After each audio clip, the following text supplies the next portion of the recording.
In the ancient realms of the gods, where the winds whispered secrets of the divine, there exists a figure whose beauty and power transcend the bounds of time.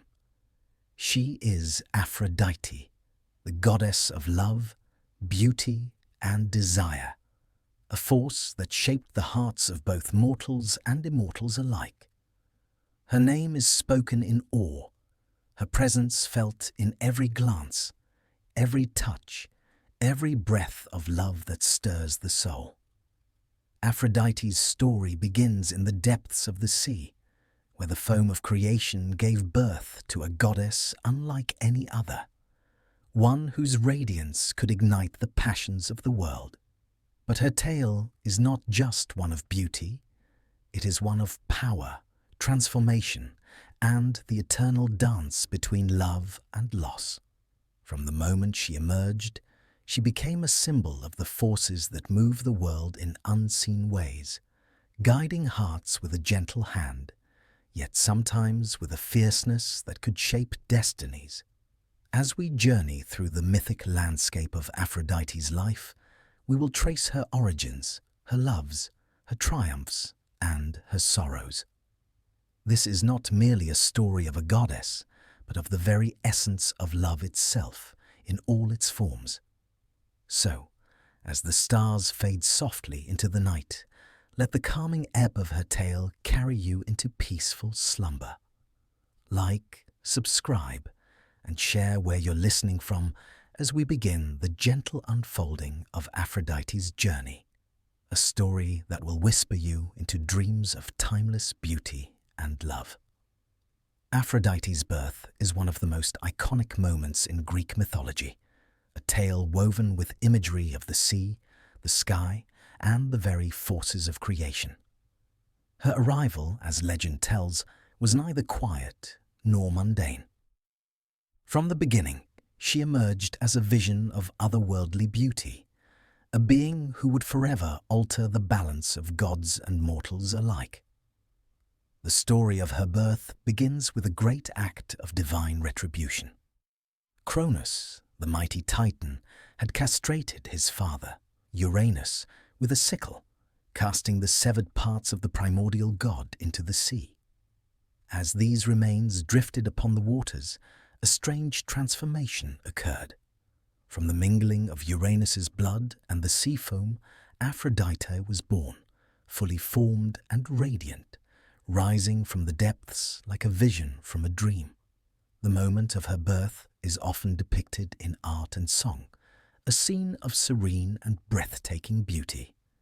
The sea, once a dark and turbulent expanse, now parted before her, its waves rising gently to cradle the goddess in their embrace.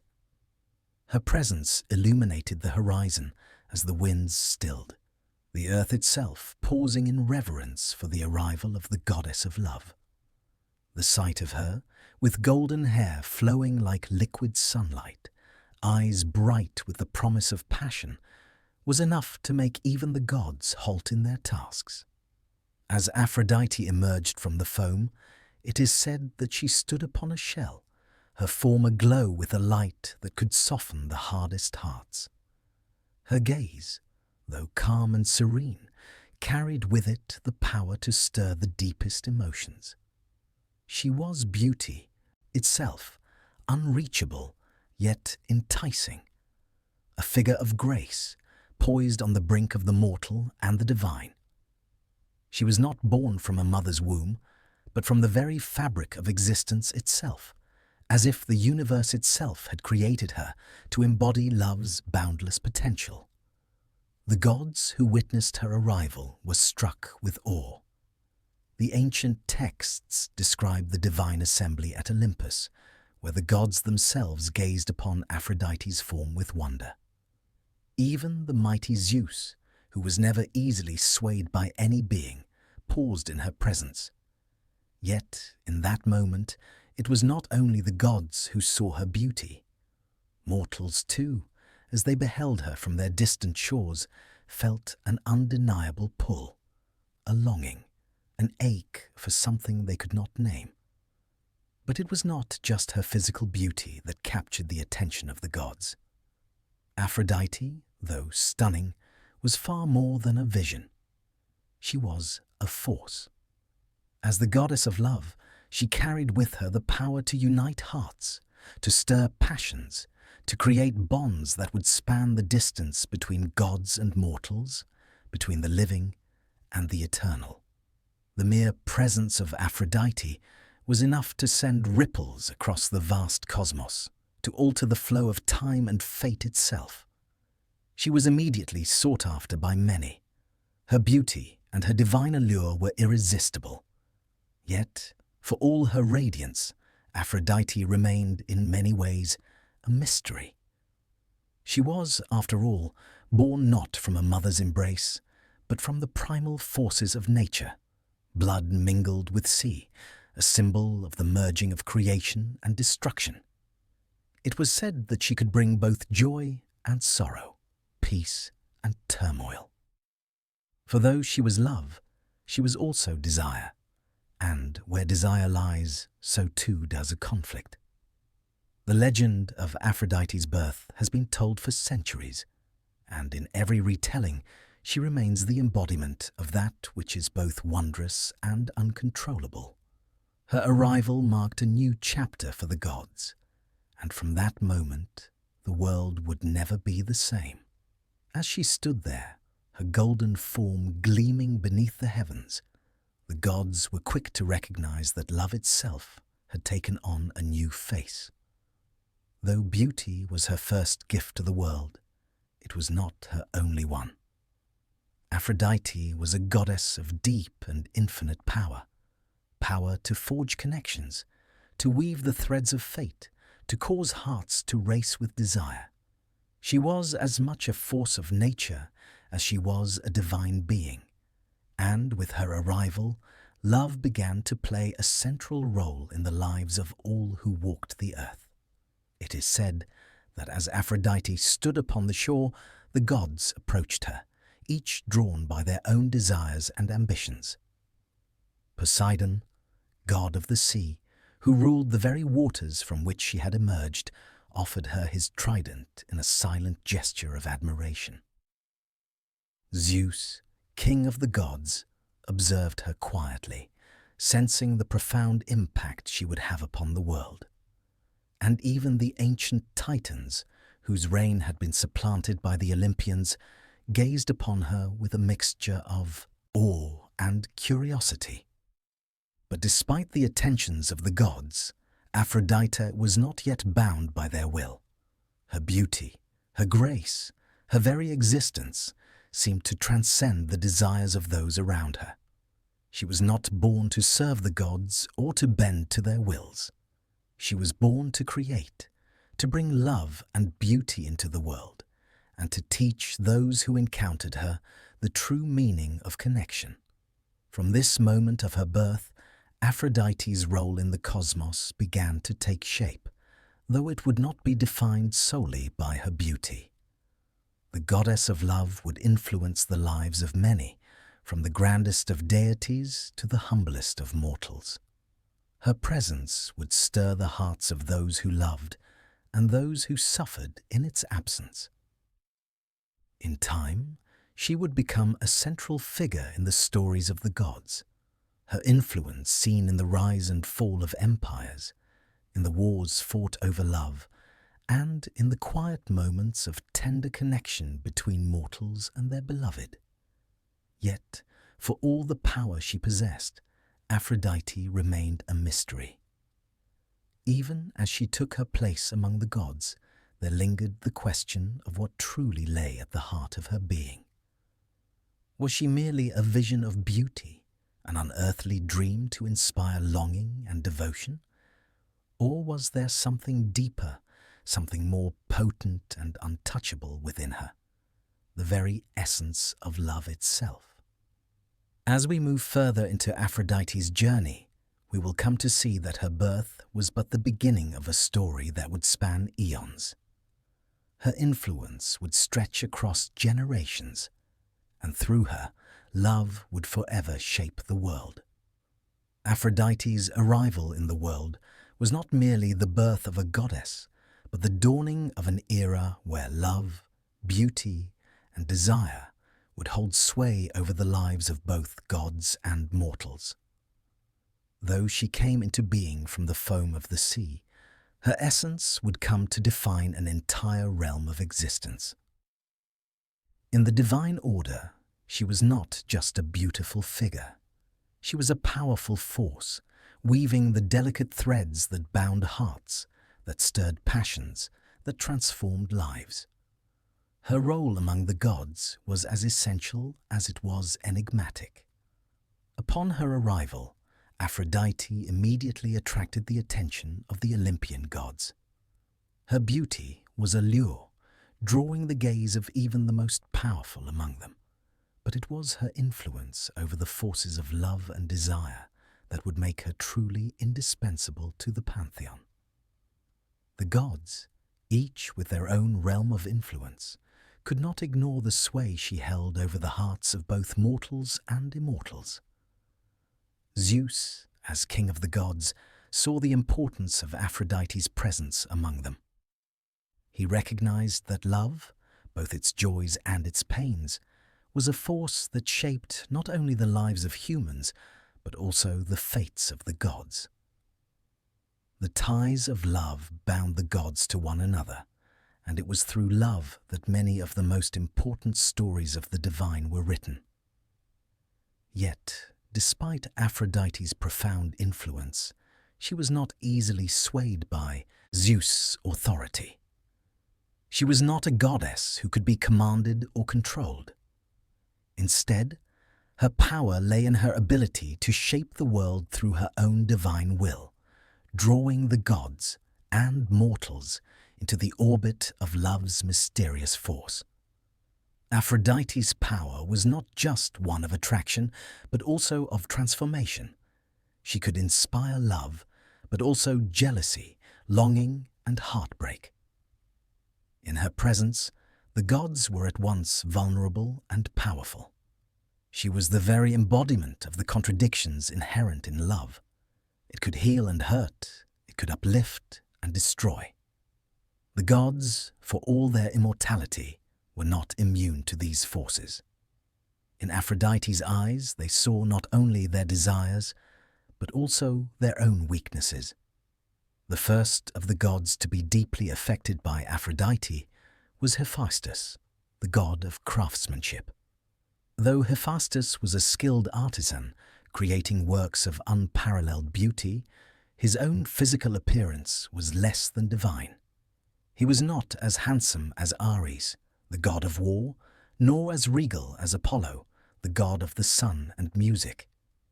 Hephaestus, with his strong hands and deformed limbs, was seen by many as an outcast among the Olympians. Yet it was Hephaestus who was chosen by Zeus to be Aphrodite's husband. The union between Aphrodite and Hephaestus was an odd one, born not of love, but of necessity. Aphrodite was forced into marriage with Hephaestus, likely as a way to maintain balance among the gods. Aphrodite's beauty was a source of envy and desire, and so, in an effort to temper her allure, she was bound to Hephaestus, a god whose physical appearance did not incite the same passions as those of Ares or Apollo. Though their marriage was arranged, it was not one of affection, and Aphrodite, from the very beginning, remained distant from her husband. Hephaestus, though he loved her dearly, found himself overshadowed by her beauty and her many admirers. Despite the coolness between them, Aphrodite's relationship with Hephaestus was not without significance. Hephaestus, the god of fire and metalworking, created marvelous works that adorned the halls of Olympus, and his creations were often the result of Aphrodite's influence. Her beauty, her essence, was immortalized in the delicate work of Hephaestus's hands.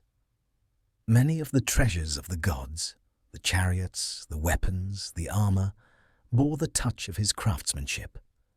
And though he was not the lover of Aphrodite, his art was shaped by her presence. Yet even within this marriage, Aphrodite's heart was not bound by Hephaestus. Her desire, her longing, was often directed elsewhere. The gods themselves were not immune to her influence, and none were more deeply affected by her beauty than Ares, the god of war. Ares and Aphrodite shared a passion that transcended the calm of their divine realm. Their affair, though secret, was one that would have great consequences for both the gods and the mortals who were caught in the wake of their love. Aphrodite's relationship with Ares was a reflection of her dual nature. She was love, but she was also desire, and desire, as we know, can lead to conflict. Ares, the god of war, represented the opposite of peace and harmony. His presence was marked by strife and bloodshed. But with Aphrodite, he found something that transcended the battlefield. In her arms, he found a different kind of war, a war fought not with weapons, but with the heart. Their love was passionate, full of longing and secrecy, and it would play a pivotal role in the mythological tales that would follow. Aphrodite's relationships with the gods were complex, layered with both affection and tension. She was never bound by traditional roles. She was not simply a wife, a mother, or a goddess of beauty. Aphrodite was a force, a driving energy that flowed through the divine and mortal worlds alike. Her influence over love and beauty was so vast that even Zeus himself could not fully understand her. He could command the gods, but he could not command love. Aphrodite's place among the gods was one of subtle dominance. She was not a ruler like Zeus, nor a warrior like Ares, but she was central to the workings of the universe in a way that no other god was. Through her, the very nature of the cosmos shifted. Where love bloomed, the world seemed to pause in awe. Where love faltered, the consequences could be dire. Even the gods who ruled the heavens could not escape the reaches of Aphrodite's influence. Thus, Aphrodite took her place among the Olympian gods, not only as a goddess of love and beauty, but as a figure whose power could shape the destinies of gods and mortals alike. She was a goddess who transcended the boundaries of her role, embodying both the light and the dark sides of love, its joy, its sorrow, and its eternal pull on the hearts of all who encountered it. Among the gods of Olympus, no union was as complex as that of Aphrodite and Hephaestus. Their marriage, unlike the passionate pairings of other deities, was not born from love, but from necessity and a divine arrangement. It was a union that would define Aphrodite's early role in the celestial realms, and though it appeared, on the surface, to be one of convenience, it would have consequences that echoed through many of the myths of the gods. The arrangement between Aphrodite and Hephaestus was decreed by Zeus himself, and it was meant to serve both as a solution to the growing tension between the gods and a means of stabilizing the divine order. Aphrodite, with her unmatched beauty, had caused ripples of desire throughout Olympus. Many gods, including the mighty Ares, had long been drawn to her, each one hoping to win her heart. The power of her allure created strife, with jealousy and passion seeping into the relations among the immortals. To bring balance to the divine realm, Zeus decided that Aphrodite would marry Hephaestus, the god of fire and the master craftsman.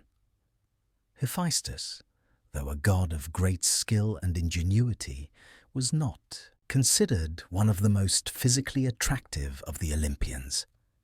He was often depicted as deformed, with legs that did not function like those of the other gods, and a visage far from the ideal of divine beauty. His appearance contrasted sharply with Aphrodite's radiant form, which seemed to embody the very essence of beauty itself. Yet Hephaestus was a god of great talent. His creations, forged in the heart of fire, were unparalleled in craftsmanship. His works were treasures of the gods: swords, shields, armor, and even the thrones of Olympus. Though his physical form was less than pleasing, his artistry and skill were unmatched, and it was this which earned him the right to marry Aphrodite. The marriage, however, was not one of passion or mutual affection. Aphrodite, for all her divine beauty, was not particularly enamored with Hephaestus. Her heart was not bound to him, and she did not find the same love in him as the gods who admired her. Though Hephaestus adored her deeply, his feelings were not returned with equal fervor. The goddess of love was, instead, drawn to other figures, chief among them Ares, the god of war. While Hephaestus labored in his forge, creating wondrous works from molten metal, Aphrodite's heart would often wander elsewhere. Despite the lack of affection, Aphrodite's union with Hephaestus was not without its significance. In their marriage, the goddess of beauty found a peculiar but necessary place in the divine order. Hephaestus, who spent his days in solitude and labor, was not only a god of creation, but of transformation.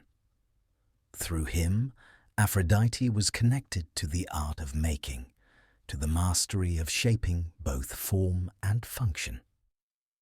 Though she may not have been in love with Hephaestus, their union allowed her to understand the delicate balance between beauty and craftsmanship. Aphrodite's presence in the life of Hephaestus was not entirely without its moments of harmony. Though their marriage was devoid of passion, there was a certain kind of peace between them.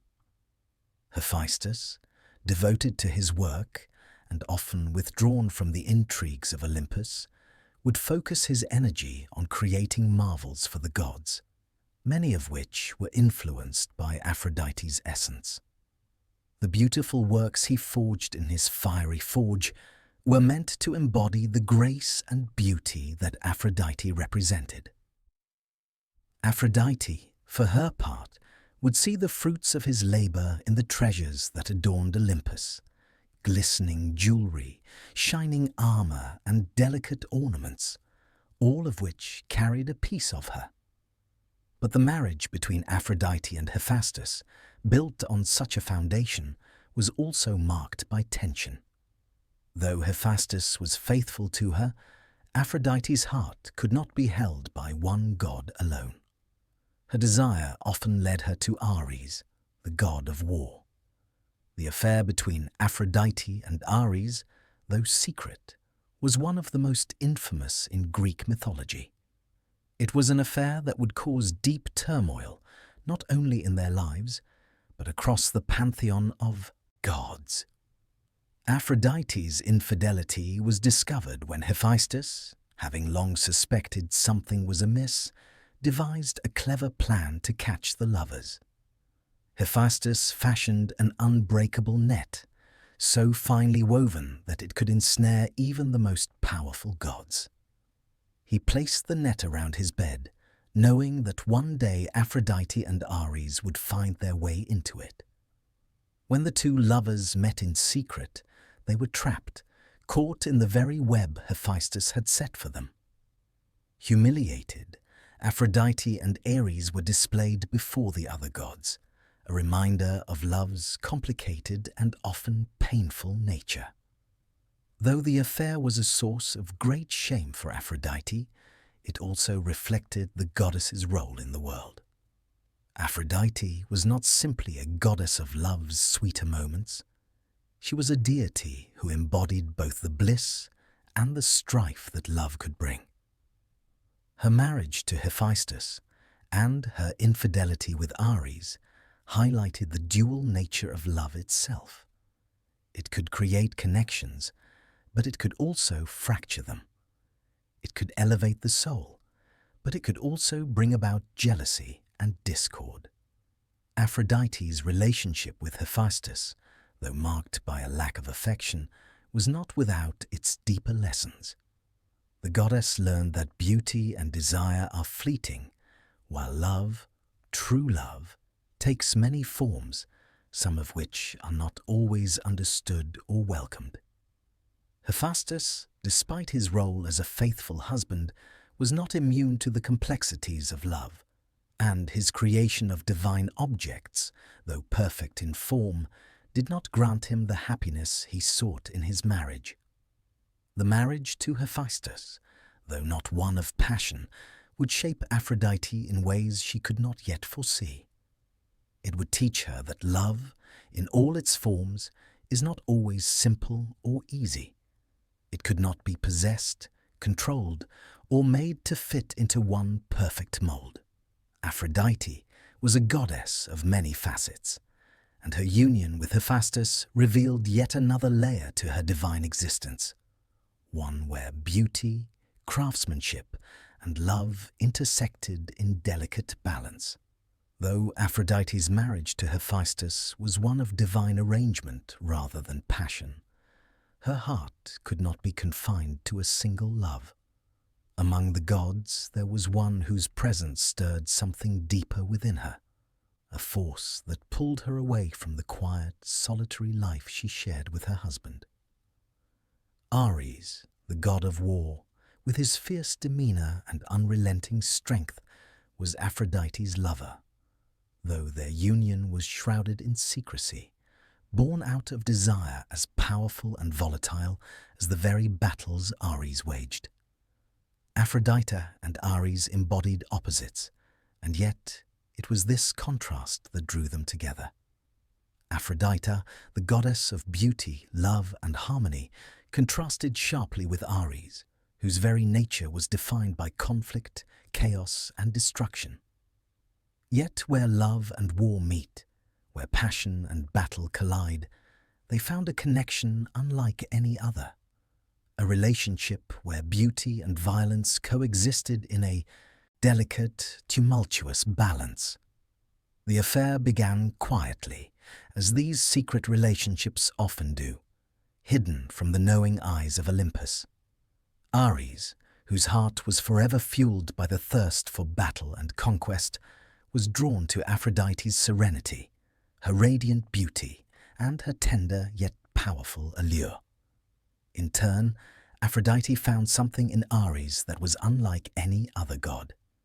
His strength, his raw, unyielding energy fascinated her. While Hephaestus labored away in his forge, creating perfection from the fire, Ares embodied the unpredictable force of nature itself, the storms, the battles, the primal urge to fight. Aphrodite's attraction to Ares was not simply a matter of physical beauty. It was an attraction to his very essence. Ares was chaos personified, a god whose existence was defined by turmoil, and yet, in the heat of his battles, Aphrodite saw something more. She saw a passionate fire that was untamed, much like her own spirit. Hephaestus, in contrast, with his calm and deliberate nature, could not provide Aphrodite with the same intensity, the same spark of life that Ares did. Their love was not one of quiet devotion, but of urgency and fervor, a secret dance of desire that echoed the very essence of life itself. Their love affair, however, was not without its complications. Aphrodite was, after all, the wife of Hephaestus, and she knew that the consequences of her actions could be far-reaching. The gods of Olympus were keenly aware of Aphrodite's beauty, and her infidelity would not go unnoticed for long. Yet Aphrodite and Ares continued their clandestine affair, driven by the powerful pull of attraction that neither could resist. But as often happens in the realm of the gods, secrets are not easily kept.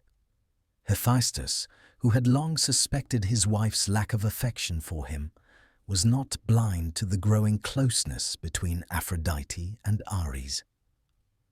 Hephaestus, ever the meticulous craftsman, was no stranger to creating things of great precision and detail, and it was this very skill that he would now turn to in his quest to catch his wife and her lover. In an act of both cunning and artistry, Hephaestus forged a net unlike any other, a creation of such delicate yet unbreakable construction that no god, no matter how mighty, could escape its grasp. Hephaestus placed the net over his own bed, waiting patiently for the moment when Aphrodite and Ares would meet in secret once more. The trap was set, and Hephaestus, knowing the inevitable consequences of their love, watched and waited. When the moment came, Aphrodite and Ares met, as they often did, in the stillness of the night. In the secrecy of their love, they did not suspect that they were walking directly into the trap Hephaestus had prepared. The two lovers, entwined in passion, were caught in the net.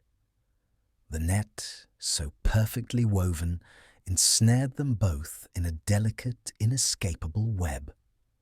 Neither god could escape. Hephaestus, having trapped the lovers, called upon the gods of Olympus to witness the scandalous sight. Aphrodite, caught in her own desires, and Ares, bound by the chains of love and lust, were displayed for all to see. The gods, as always, watched with a mixture of curiosity and amusement. Yet even in their shame, Aphrodite and Ares remained beautiful, their allure undiminished by the trap that held them. The consequences of this affair were far-reaching. Though Hephaestus had caught his wife and her lover in the act, the gods did not rebuke them in the way one might expect. Instead, the affair, though a source of embarrassment for Aphrodite, became another story in the long list of the gods' complex relationships. Aphrodite's beauty, it seemed, transcended all other concerns. Ares, with his raw strength and untamed energy, was still regarded as one of the gods, and the two lovers were accepted, though their actions would always be remembered with a touch of irony. Aphrodite, for all her beauty and grace, was not immune to the complexity of love. She had, after all, been caught in the very emotions she ruled: passion, desire, and longing. She was the goddess who could bring together lovers, but she was also the goddess who knew the pain of betrayal, of losing the heart to forces beyond her control. Her love for Ares was real, but it was also a reminder that love, like the gods themselves, could be contradictory and uncontrollable. In the aftermath of the scandal, Aphrodite's relationship with Hephaestus remained, though it was forever altered. Hephaestus, though hurt by his wife's infidelity, continued his work in his forge, creating masterpieces that would adorn the heavens. Aphrodite, meanwhile, remained as radiant as ever, a goddess of love whose heart could never be contained by one god alone. And Ares, ever the warrior, continued his battles, his love for Aphrodite always lingering in the background, a silent force behind his every action. Aphrodite's affair with Ares, though marked by betrayal and scandal, ultimately revealed something deeper about the goddess herself. It showed that love, like war, was often messy, uncontrollable, and unpredictable. It was a force that could unite and divide, that could bring both joy and heartache. Aphrodite, in her affair with Ares, demonstrated that love, in all its forms, is as complex and powerful as the very gods who embody it. From the union of Aphrodite and Ares, a pairing that was as passionate as it was secretive, came a child who would embody the very essence of love itself. His name was Eros, the god of love and desire, whose power was unmatched in its ability to stir hearts and souls. Though Eros is often depicted as a playful, winged child with a bow and arrow, his origins are far deeper, and his presence in the world of the gods was far more profound than the mere image of youthful mischief suggests. Eros's birth was an event that added yet another layer to Aphrodite's already complex role as a goddess of love. It is said that Aphrodite gave birth to Eros after she and Ares, consumed by their mutual attraction, spent a night together in the secret places of Olympus. Their love, fiery and intense, produced a child whose very being was a manifestation of love's power to connect, to create, and to transform. Eros, in his very essence, was love in motion, the force that binds gods and mortals, that stirs the heart and makes the impossible possible. When Eros was born, he was not a mere infant, helpless and small. Even in his youth, he was imbued with a power that transcended the innocence of childhood. His very presence was enough to cause hearts to flutter, to ignite passion and desire in the gods and mortals alike. It was said that, like his mother, Eros possessed the ability to manipulate love. But unlike Aphrodite, he was not bound by the intricacies of beauty alone. Eros was the embodiment of love's wild and unpredictable nature, the force that could make gods and mortals fall in love, but also the power that could tear hearts apart in an instant. The gods, upon learning of the birth of Eros, were struck by the significance of his arrival. As the god of love, Eros had the power to influence the fates of both divine and mortal beings. His arrows, tipped with golden and leaden points, were capable of causing either profound love or deep aversion. With a mere strike of his bow, Eros could bring two souls together in a union of passion, or he could separate them, causing strife and heartache. It was said that when Eros was still young, he would wander through the courts of Olympus, shooting his arrows at gods and mortals alike. Some were struck by the golden arrow, which inspired deep and unshakable love, while others were struck by the leaden arrow, which caused hatred and discord. The mere presence of Eros was enough to create ripples in the very fabric of existence, as his influence spread across the heavens and the earth. Though Eros was a child, he was far from innocent in the traditional sense. He was, in many ways, the embodiment of the unpredictable nature of love itself, uncontrollable, untamed, and capable of both great joy and great suffering. It was through Eros that the concept of love at first sight emerged, a sudden, powerful attraction that swept through the hearts of those it touched, often without warning and often without reason. Aphrodite, as his mother, was deeply connected to Eros, and her love for him was profound. Yet even in this bond there was a duality. While she, as the goddess of love, understood the many facets of affection, it was Eros who truly represented the raw power of desire, the force that could sweep away reason and leave only passion in its wake. Eros's arrows, though small and delicate, carried with them the weight of the entire world's emotions, the delicate balance between love and heartbreak. Eros's relationship with his mother, Aphrodite, was one of mutual understanding and respect. Aphrodite, the goddess who could stir love through her beauty and grace, knew that Eros, in his own way, wielded a far more dangerous and far-reaching power.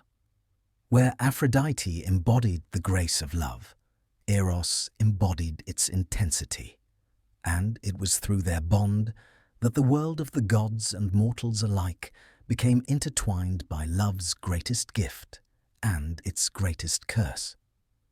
In many stories, Eros is shown as the mischievous child of Aphrodite and Ares, causing chaos and bringing both delight and destruction wherever he went. But it is important to remember that Eros was not merely a symbol of youthful folly. His role in the mythological world was one of great importance. Eros was the force that made the gods and mortals alike vulnerable to love, and in doing so, he made them vulnerable to the same passions and pains that define human existence. Through Eros, Aphrodite's influence expanded beyond the superficial. While Aphrodite's beauty inspired love, Eros was the one who brought love to life, who imbued it with action, with power, with the ability to change the course of destiny. It was through Eros's arrows that Achilles and Patroclus, for example, were united in a love that would forever define their fates. And it was through Eros that the hearts of the gods were made soft, that the most powerful of deities were brought to their knees by the overwhelming force of love. As Eros grew, so too did his power. He became not only a god of love, but a god whose influence could touch the very hearts of all who encountered him. His arrows, golden for love and leaden for disdain, became tools of fate itself. And though he was often seen as a mere child, his impact was felt in every corner of the world, shaping destinies and crafting stories that would echo throughout the ages.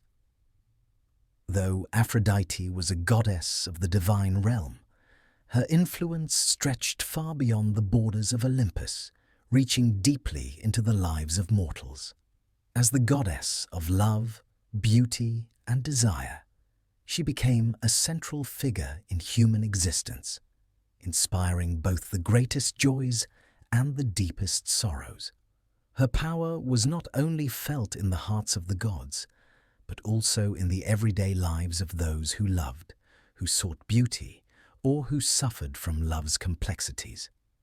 Aphrodite's role among mortals was both revered and feared. To love, to be loved, was considered a divine gift, an act of grace bestowed upon those who had the fortune to feel its pull. However, love, as Aphrodite herself embodied, was not without its complications. She was not a goddess of simple affection, but one who governed the powerful forces that lay beneath love's surface. The passion, the longing, the yearning, and the heartbreak. In every love story, there was the potential for both great joy and great suffering. And this duality made Aphrodite an ever-present figure in human lives. It is said that mortals who were struck by the magic of love often turned to Aphrodite, seeking her favor and guidance. In ancient Greece, there were temples dedicated to her and festivals in her honor, where men and women would come together to offer prayers and gifts, hoping to gain her blessing in their love lives. The most famous of these was the Aphrodisia, a celebration held in her name where beauty and love were exalted above all else. People believed that by worshipping Aphrodite, they could experience the fullness of love, its warmth, its tenderness, its ability to heal. For Aphrodite, love was a powerful tool of transformation, and it was through love that she shaped the lives of mortals in profound ways. Love, in her world, was not simply about romantic attraction. It was about connections between souls, the joining of hearts that transcended time and space. Love could create families, build societies, and even inspire great works of art and beauty. However, as much as love could bring people together, it could also drive them apart. Jealousy, rivalry, and desire could all lead to strife. And Aphrodite was no stranger to the turmoil that love could cause. One of the most poignant examples of Aphrodite's influence on mortals is seen in the story of Paris and Helen, two figures whose love would lead to the legendary Trojan War.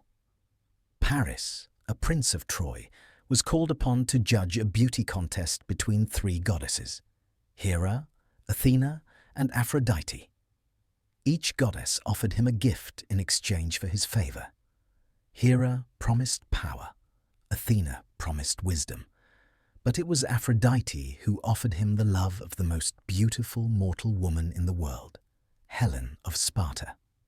Paris, moved by the promise of such love, chose Aphrodite as the winner, and in doing so, set into motion a chain of events that would ultimately lead to the fall of Troy.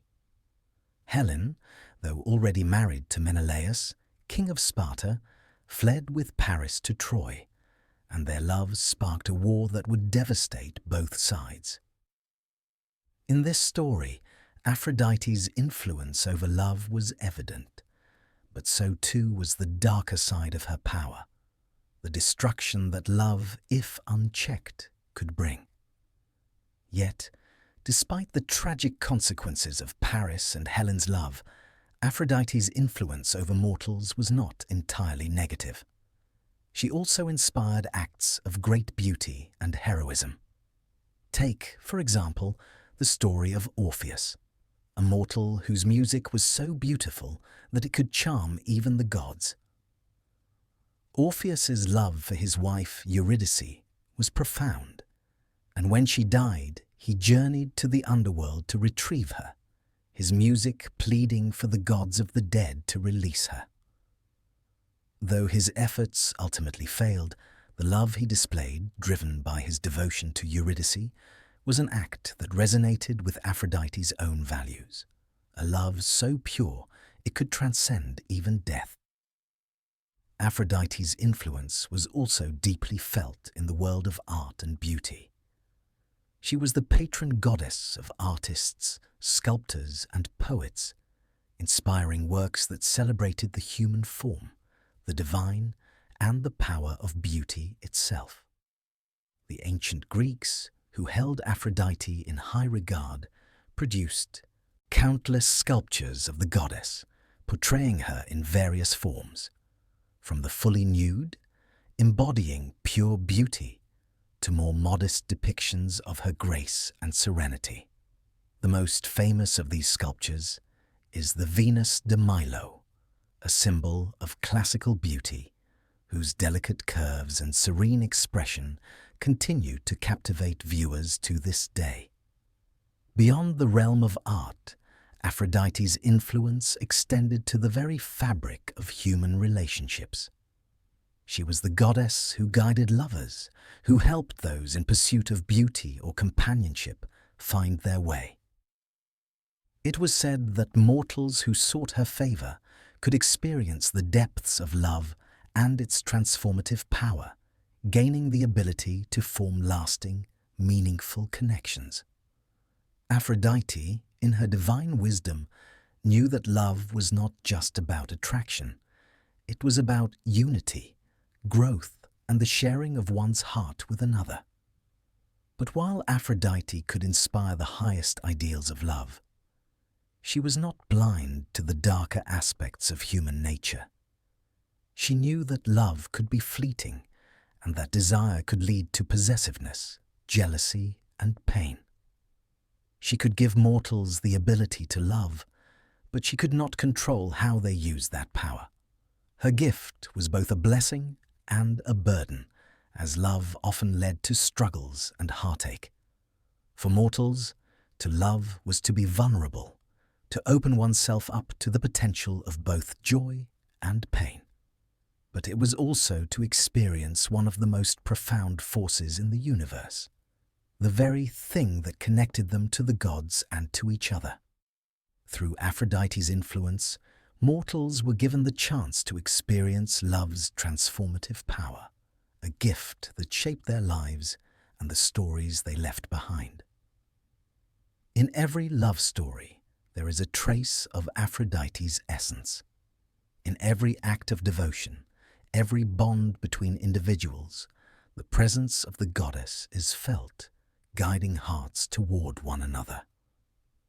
Aphrodite, though a goddess of divine beauty and love, was as much a part of the mortal world as she was of the heavens, her power flowing through the hearts of those who loved and those who longed to be loved. In the grand tapestry of Greek mythology, one moment stands out as a turning point in the myth of Aphrodite, a moment when beauty, desire, and the fate of an entire civilization converged. This moment is known as the Judgment of Paris, a tale that marks the beginning of one of the greatest and most tragic wars in history, the Trojan War. Paris, a prince of Troy, was chosen to decide which of three goddesses, Hera, Athena, or Aphrodite, was the fairest of them all.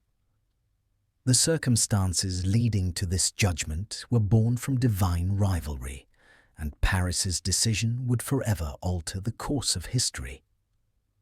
The gods had gathered in a verdant meadow, each one seeking the favor of the mortal prince, who had been given the task of determining who deserved the golden apple, the symbol of beauty. The golden apple itself was no ordinary fruit. It was inscribed with the words, "For the fairest," and it was meant to be awarded to the goddess who was most deserving of it. The contest had been sparked by a quarrel among the goddesses, each believing she was the fairest and most deserving of the apple. This dispute had begun at the wedding feast of Peleus and Thetis, when Eris, the goddess of discord, had thrown the apple into the crowd of guests, creating chaos among the assembled gods and goddesses. Hera, Athena, and Aphrodite each laid claim to the apple, and they sought Paris to resolve their dispute, for he was known for his fairness and judgment. Each goddess, aware of Paris's ability to influence the outcome, offered him a bribe to sway his decision. Hera, the queen of the gods, promised Paris power and dominion over all of Asia, a vast empire where he would rule with unchallenged strength. Athena, the goddess of wisdom and warfare, offered him victory in battle, the knowledge to become the greatest of warriors, and glory in the field of combat. But it was Aphrodite, the goddess of love and beauty, who offered Paris the most seductive and irresistible bribe, the love of the most beautiful mortal woman in the world, Helen of Sparta. Paris, moved by the promise of Helen's beauty, chose Aphrodite as the winner of the contest. He awarded her the golden apple, sealing the fate of the world and igniting the spark that would set the Trojan War into motion. The choice to give Aphrodite the apple was not one Paris made lightly. Both Hera and Athena offered Paris extraordinary gifts, wealth, power, and glory beyond imagination. Yet it was Aphrodite's promise that ultimately won his heart. The allure of Helen's beauty was undeniable, a force so powerful that Paris could not resist it.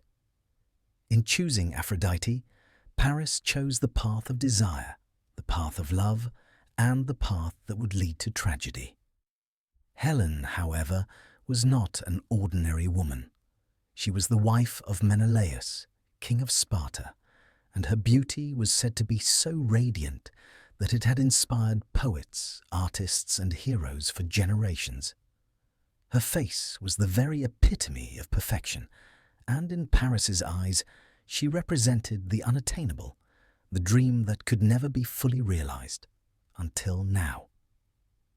Aphrodite's promise of Helen's love was a temptation Paris could not resist, and he embarked on a journey to claim her.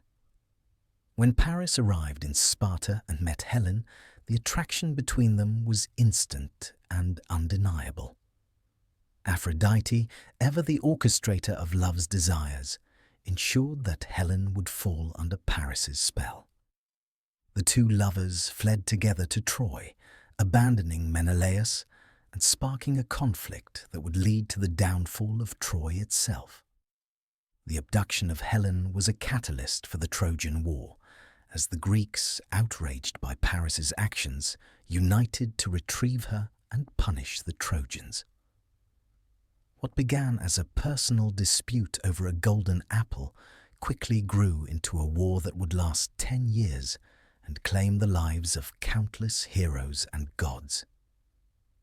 The judgment of Paris, though a simple act of awarding a goddess the title of fairest, was in reality a decision that would shape the fate of empires, alter the course of history, and forever immortalize the names of those involved.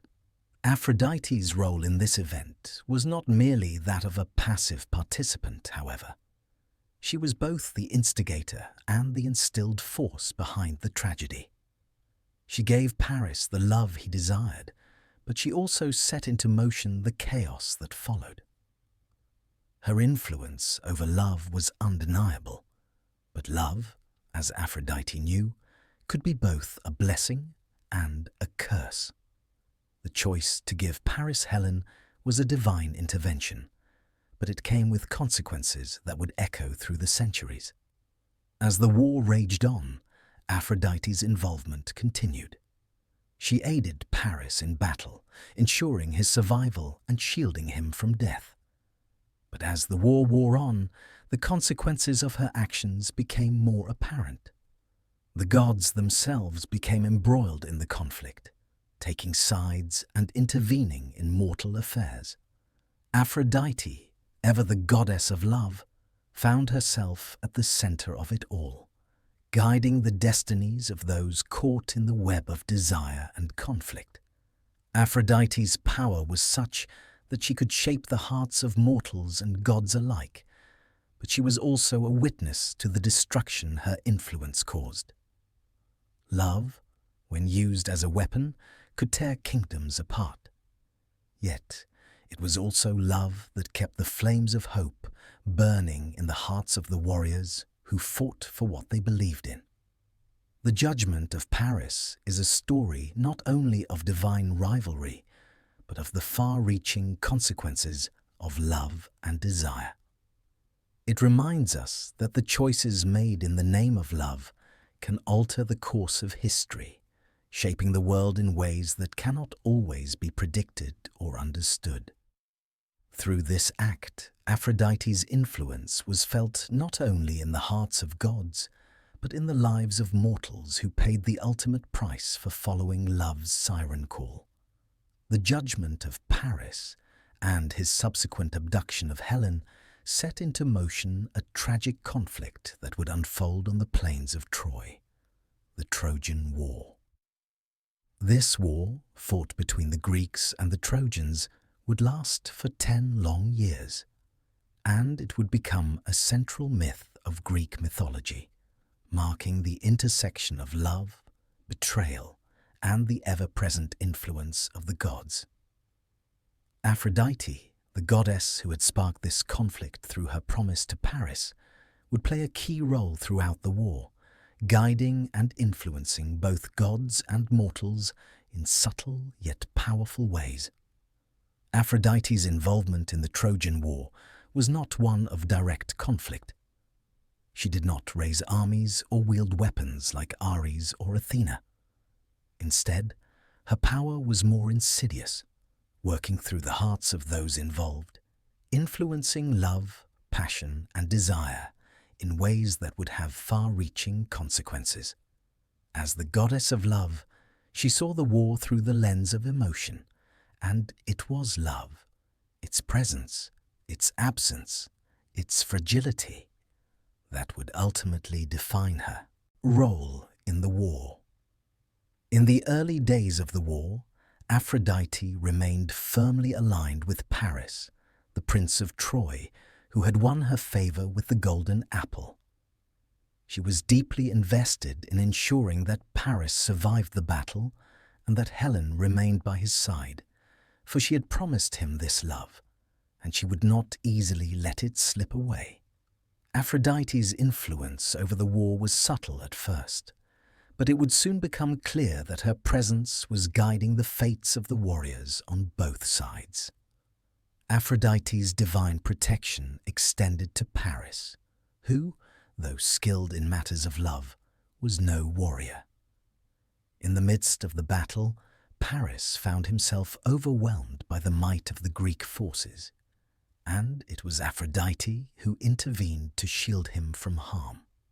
During a critical moment when he was about to be struck down by the Greek hero Menelaus, Aphrodite appeared on the battlefield, cloaking Paris in a mist and transporting him safely back to the walls of Troy. This act of divine intervention allowed Paris to escape death, a reminder that Aphrodite was not simply a goddess of beauty, but of the preservation of desire, however tragic that desire might be. Yet, despite her protection of Paris, Aphrodite's power was not absolute. She found herself embroiled in the larger struggles of the war, as the gods themselves took sides.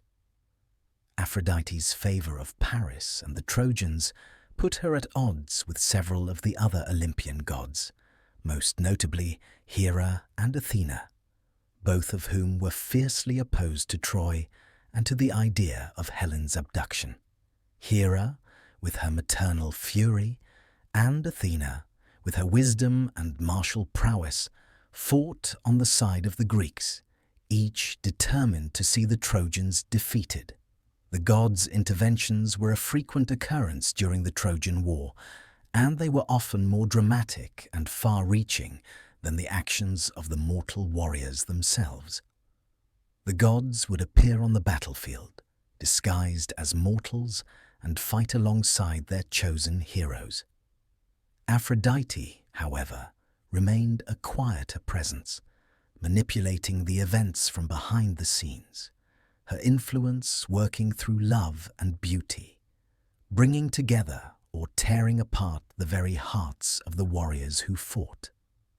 One of the most poignant moments in which Aphrodite's influence is felt is in the tragic death of Hector, the greatest of the Trojan warriors. Hector was beloved by his people, admired for his bravery and honor. But his death, like so many others in the war, was shaped by the gods themselves. As Hector faced Achilles, the greatest of the Greek heroes, it was Apollo who initially intervened, guiding Hector's spear to strike Achilles' armor. However, when Hector was fatally wounded by Achilles, it was Aphrodite who stepped in once again, offering a moment of grief and tenderness for the fallen hero. She gathered his body, and though Achilles desecrated it, Aphrodite would ensure that Hector's legacy remained. Hector's wife, Andromache, would mourn the loss of her beloved husband for the rest of her life. And her grief is as much a part of the story as Hector's valor. Aphrodite, who had witnessed the deep love between Hector and Andromache, could not shield them from the sorrow that would follow. She, like the other gods, was a witness to the pain and sacrifice that love brought, as well as the ruin it sometimes caused. Aphrodite's role in the war was also closely tied to the fates of the Greek heroes. While she favored Paris and the Trojans, she did not remain unscathed by the suffering that was brought about by love.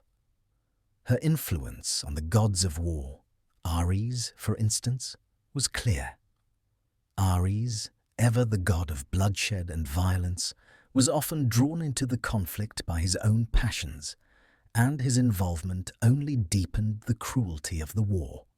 Aphrodite's gift to Paris, the love of Helen, became the very thing that tore their lives apart, setting the stage for the inevitable destruction of Troy. The culmination of the Trojan War came with the fall of the city itself. The Greeks, using the famous ruse of the Trojan horse, managed to infiltrate the walls of Troy, and the city was ultimately destroyed. Aphrodite's love, which had once united Paris and Helen, could not save the city from its fate. Her influence, though powerful, could not shield her beloved Trojans from the consequences of their choices. The love that had sparked the war was now its ruin, and Aphrodite was left to witness the sorrow and destruction that love's passion could bring. Despite the devastation, Aphrodite's influence did not fade. Her role in the Trojan War revealed the complexity of her power. She was a goddess who governed love's greatest joys and its deepest sorrows. She could bring two souls together, but she could also tear them apart. The Trojan War was a testament to the far-reaching consequences of love, and Aphrodite, as its orchestrator, was both its creator and its witness. Love, for all its beauty, could also be a force of great destruction, and Aphrodite knew this better than any other goddess. In the aftermath of the war, Aphrodite's influence would continue, not only through her connection to the fallen heroes, but through the very legacy of Troy. The city's ruin became a symbol of love's power to shape both the destiny of gods and mortals, and Aphrodite's role in that destruction was a reminder that love, however beautiful, was never without its cost. While Aphrodite was known for her influence over the hearts of gods and mortals alike, her story was not solely confined to the divine intrigues of Olympus.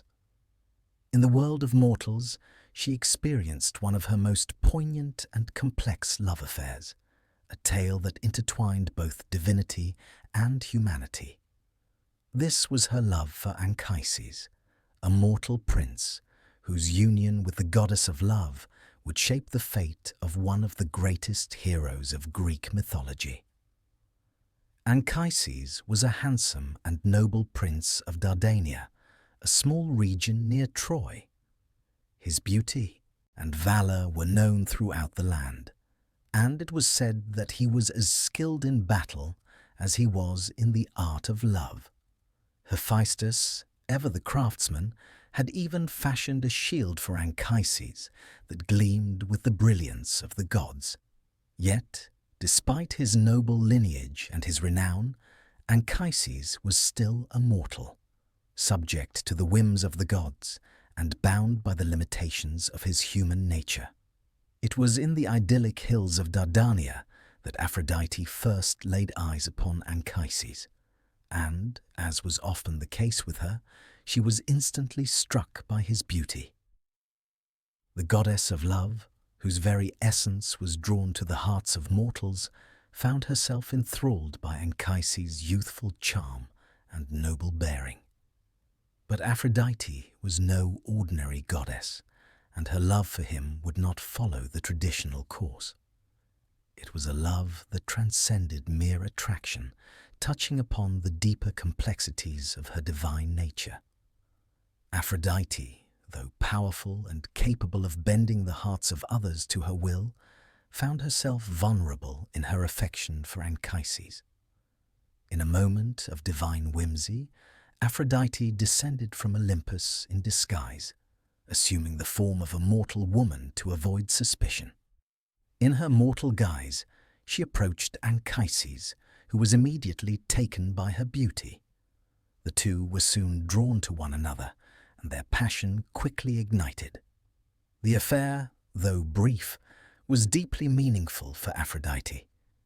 She, who had often been the instigator of love between others, now found herself in the position of a lover, drawn to a mortal whose charms were beyond her control. It was said that for a time Aphrodite revelled in the simplicity of their connection, unburdened by the intricacies of divine politics and immortal affairs. However, Aphrodite's love for Anchises could not remain hidden forever. It is said that, in the course of their love affair, Aphrodite revealed her true identity to him. When Anchises learned that the woman he had loved was none other than Aphrodite herself, he was overcome with awe and fear. Mortals were not meant to be involved with the gods, and the thought of a mortal having a child with a goddess seemed, at the time, both dangerous and forbidden. Anchises, struck with terror, begged Aphrodite to keep their union a secret and to never reveal the truth to the world. He feared the wrath of the gods, knowing that a mortal who lay with a goddess could never escape the consequences of their actions. Aphrodite, in her deep affection for Anchises, reassured him, promising to shield him from the consequences of their love. Yet the gods, in their jealousy and pride, could not let such an affair go unnoticed. When Aphrodite became pregnant with Anchises' child, the goddesses of Olympus were not pleased. In many versions of the myth, it is said that Aphrodite's lover, Ares, grew jealous of the mortal's involvement with the goddess, and this only served to complicate the situation further.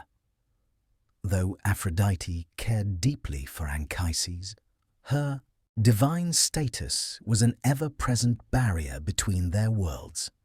As the pregnancy progressed, Aphrodite sought to protect her lover from the gods' scrutiny, but the outcome was inevitable. It is said that, at the time of the birth of their child, Aphrodite's divine nature could not be fully hidden. She revealed her true self to Anchises, and he, terrified of the gods' potential retribution, feared the consequences of their union. This fear was not unfounded. In some versions of the story, Zeus, the king of the gods, intervened, punishing Anchises for his involvement with Aphrodite. In retribution for their affair, Zeus struck Anchises down with a terrible blow, crippling him and ensuring that he would never be the same again. Despite the pain and suffering caused by their love, Aphrodite's feelings for Anchises did not fade. She remained by his side, caring for him in his suffering. Their union, though brief and full of tragic consequences, bore fruit in the form of a son, Aeneas, who would later become one of the most legendary heroes in Greek and Roman mythology.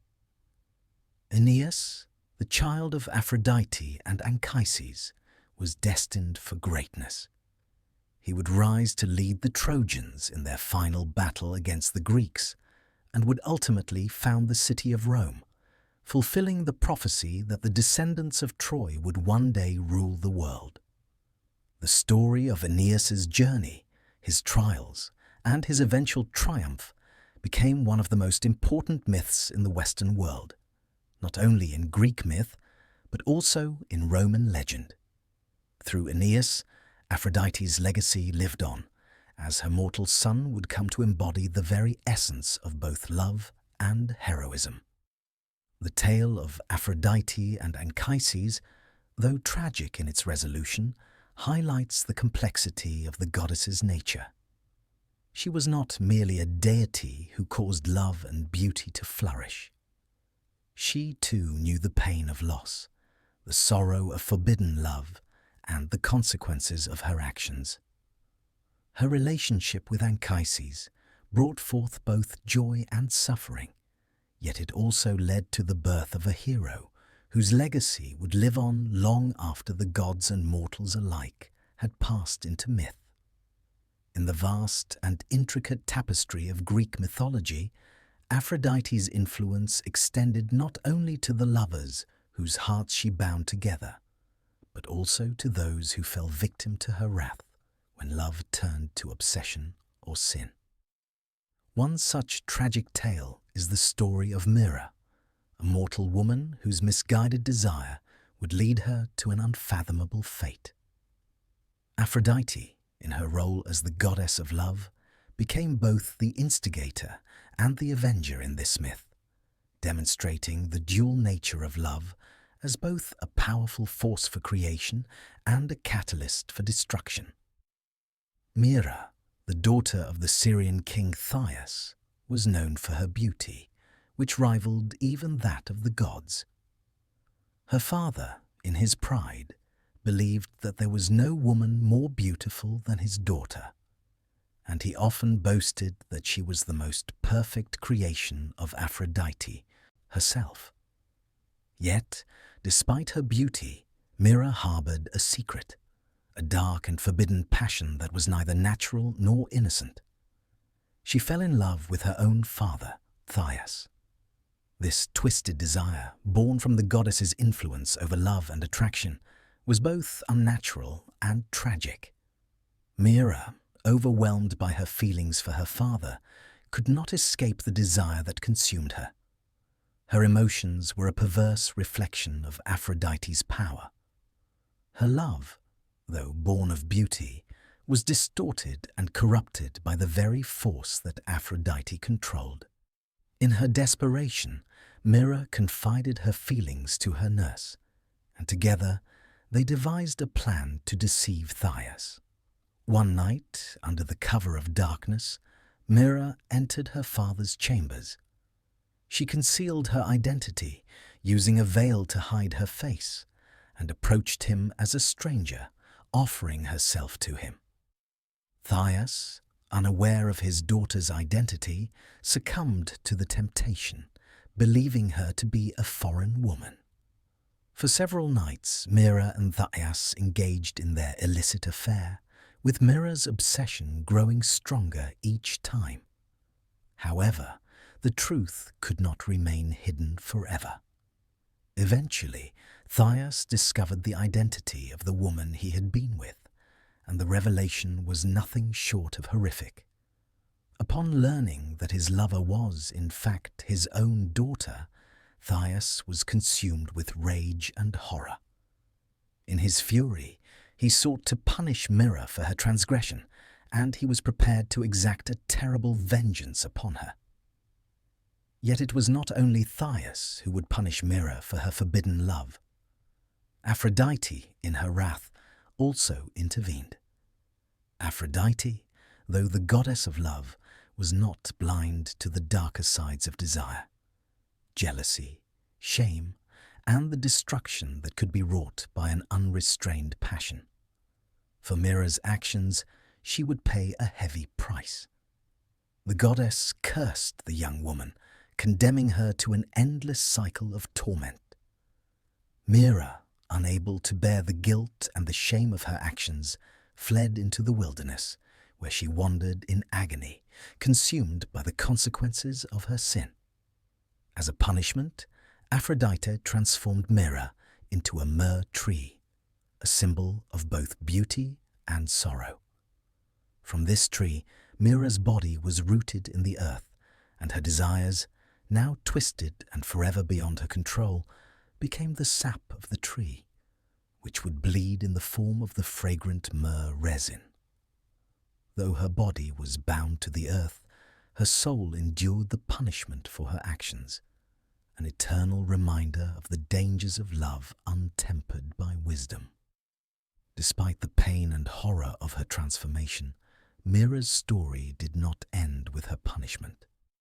The story of Myrrha takes yet another turn when, from the myrrh tree, she is eventually reborn as a mother to a son named Adonis. The tree, once a prison for Myrrha's guilt, gave birth to the beautiful Adonis, whose own fate would be linked to Aphrodite. In a strange twist of fate, it was Aphrodite herself who would take the newborn Adonis under her care, raising him as her own and growing deeply fond of him, eventually falling in love with him. The tragic irony of this myth lies in the fact that Aphrodite's involvement with Adonis, born from Myrrha's dark and unnatural love, would forever be intertwined with the goddess's role as both the instigator and the protector of love. Adonis would grow to become a figure of great beauty, so enchanting that both Aphrodite and Persephone, the queen of the underworld, would fall in love with him. The tale of his life and death would again mirror the tragic consequences of love, as his untimely death, caused by a wild boar, would lead to Aphrodite's grief and the continuation of the eternal cycle of love, loss, and rebirth. The myrrh tree that had once been Myrrha's prison would become a symbol of love's enduring yet painful legacy, its ability to both create and destroy. Thus, the story of Mirror is not merely one of transgression and punishment, but also a tale of the complicated, often painful consequences of love. Aphrodite, the goddess who could create bonds between mortals, could also bring about torment when love was taken to dangerous extremes. Mirror's transformation into a tree and her subsequent role in the birth of Adonis highlights the complexity of love's power, a force that could bind, heal, but also destroy. It serves as a cautionary tale about the dangers of unchecked desire and the price one might pay when love is allowed to turn into something darker and more consuming than it was ever meant to be. Among the many loves of Aphrodite, the story of Adonis stands out as one of the most tragic and poignant, a tale woven with beauty, passion, and loss. Adonis, born of Mirror's tragic transformation into a myrrh tree, would become the object of Aphrodite's deepest affection and the source of her greatest sorrow. Their story is a reflection of love's fragile and fleeting nature, a love so intense that it defied the very laws of mortality. Adonis's beauty was unparalleled. Even in his infancy, his allure was apparent, as the gods themselves marveled at the perfection of his form. His birth, a strange and sorrowful one, had been marked by his mother's painful transformation into a tree. Yet from the myrrh tree sprang a child whose very existence seemed to personify Aphrodite's divine essence, the perfect union of beauty and desire. When Aphrodite first laid eyes upon the infant Adonis, she was immediately struck by his extraordinary beauty. He was, to her, the embodiment of everything she governed, the irresistible pull of desire, the purity of love, and the allure of the ideal form.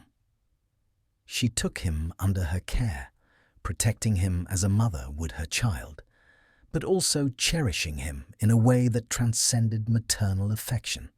Over time, her feelings for Adonis deepened into something far more complex. Passion, admiration, and love that ran far deeper than any affection Aphrodite had ever experienced. In the myths, Aphrodite is often portrayed as a goddess who inspires love in others, but in her relationship with Adonis, she became the lover. She doted on him, raising him with great care and devotion, and it is said that she even entrusted him to Persephone, the queen of the underworld, to protect him while she tended to her other affairs. Persephone, seeing the beauty of Adonis, was equally taken with him and refused to return him to Aphrodite, claiming him as her own. Thus, the two goddesses found themselves in a contest over Adonis, Aphrodite desiring him with all her heart, and Persephone, the queen of the underworld, who had grown fond of the young man. Both laid claim to him.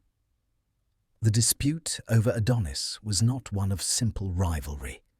It was a matter of love itself, two powerful goddesses vying for the affection of a mortal who embodied the very essence of beauty. The argument between the goddesses was settled by Zeus, who, in his wisdom, decided that Adonis would spend a third of the year with Persephone in the underworld, a third with Aphrodite, and the remaining third at his own leisure, free to choose whom he would spend his time with. Despite this arrangement, Aphrodite's love for Adonis never waned. Their bond was intense, and the goddess's affection for him was all-consuming. She loved him as only a goddess could love a mortal, eternally, passionately, and with a tenderness that transcended the boundaries between the divine and the human. But love, as Aphrodite knew all too well, was not always kind, and in the case of Adonis, it would prove to be tragically fleeting. Adonis, though deeply loved by Aphrodite, was also a mortal, and, like all mortals, he was bound by the limitations of time and fate. His beauty, while eternal in Aphrodite's eyes, was doomed to fade in the face of the harsh realities of life and death. Adonis, like many great heroes and figures of myth, was fated to die young, and it was his untimely death that would forever haunt Aphrodite. Adonis, in his youth, became a skilled hunter, chasing the wild creatures of the earth with great courage and prowess.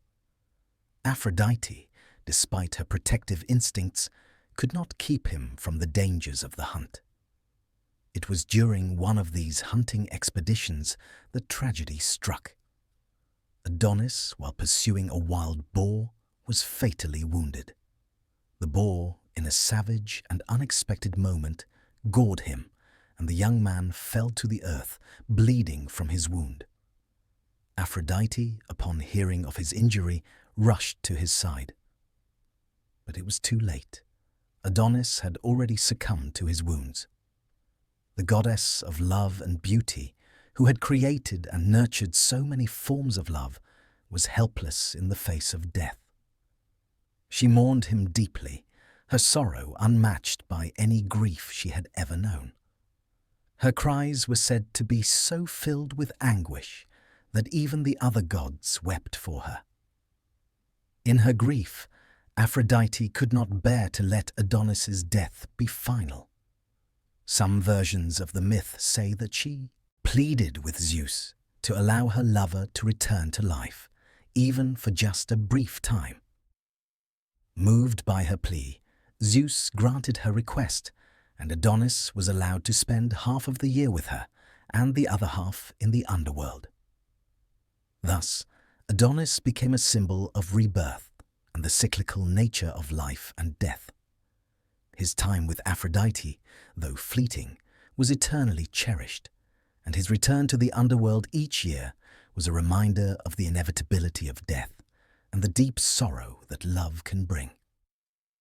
Aphrodite, forever bound to Adonis in both life and death, continued to honor his memory. The myth of Adonis, with its themes of beauty, love, and loss, echoed throughout the ages.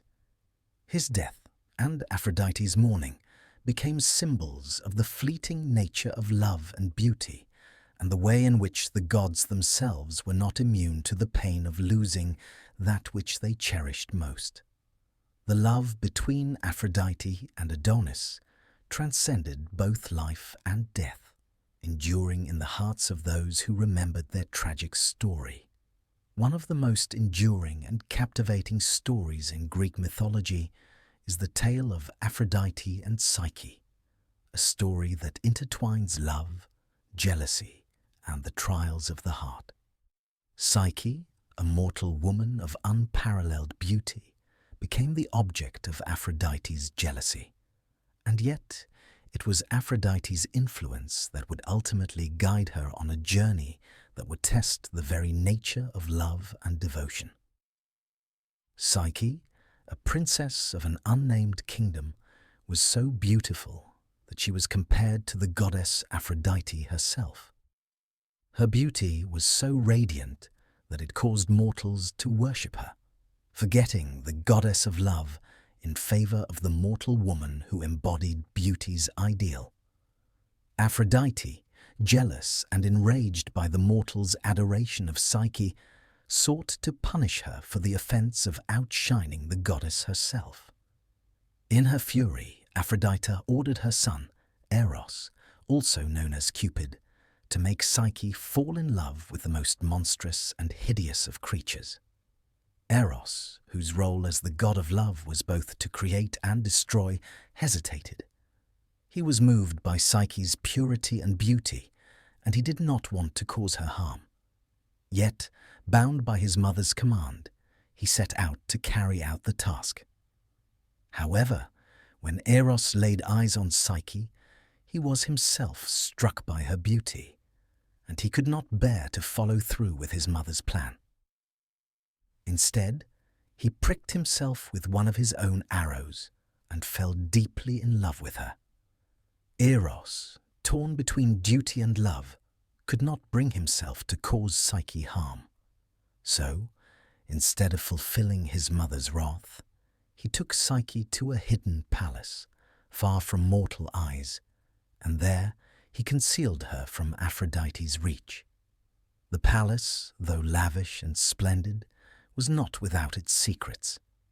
Psyche was told that she could not see her husband, and that she must trust him completely in all things, for he would only visit her in the dark of night.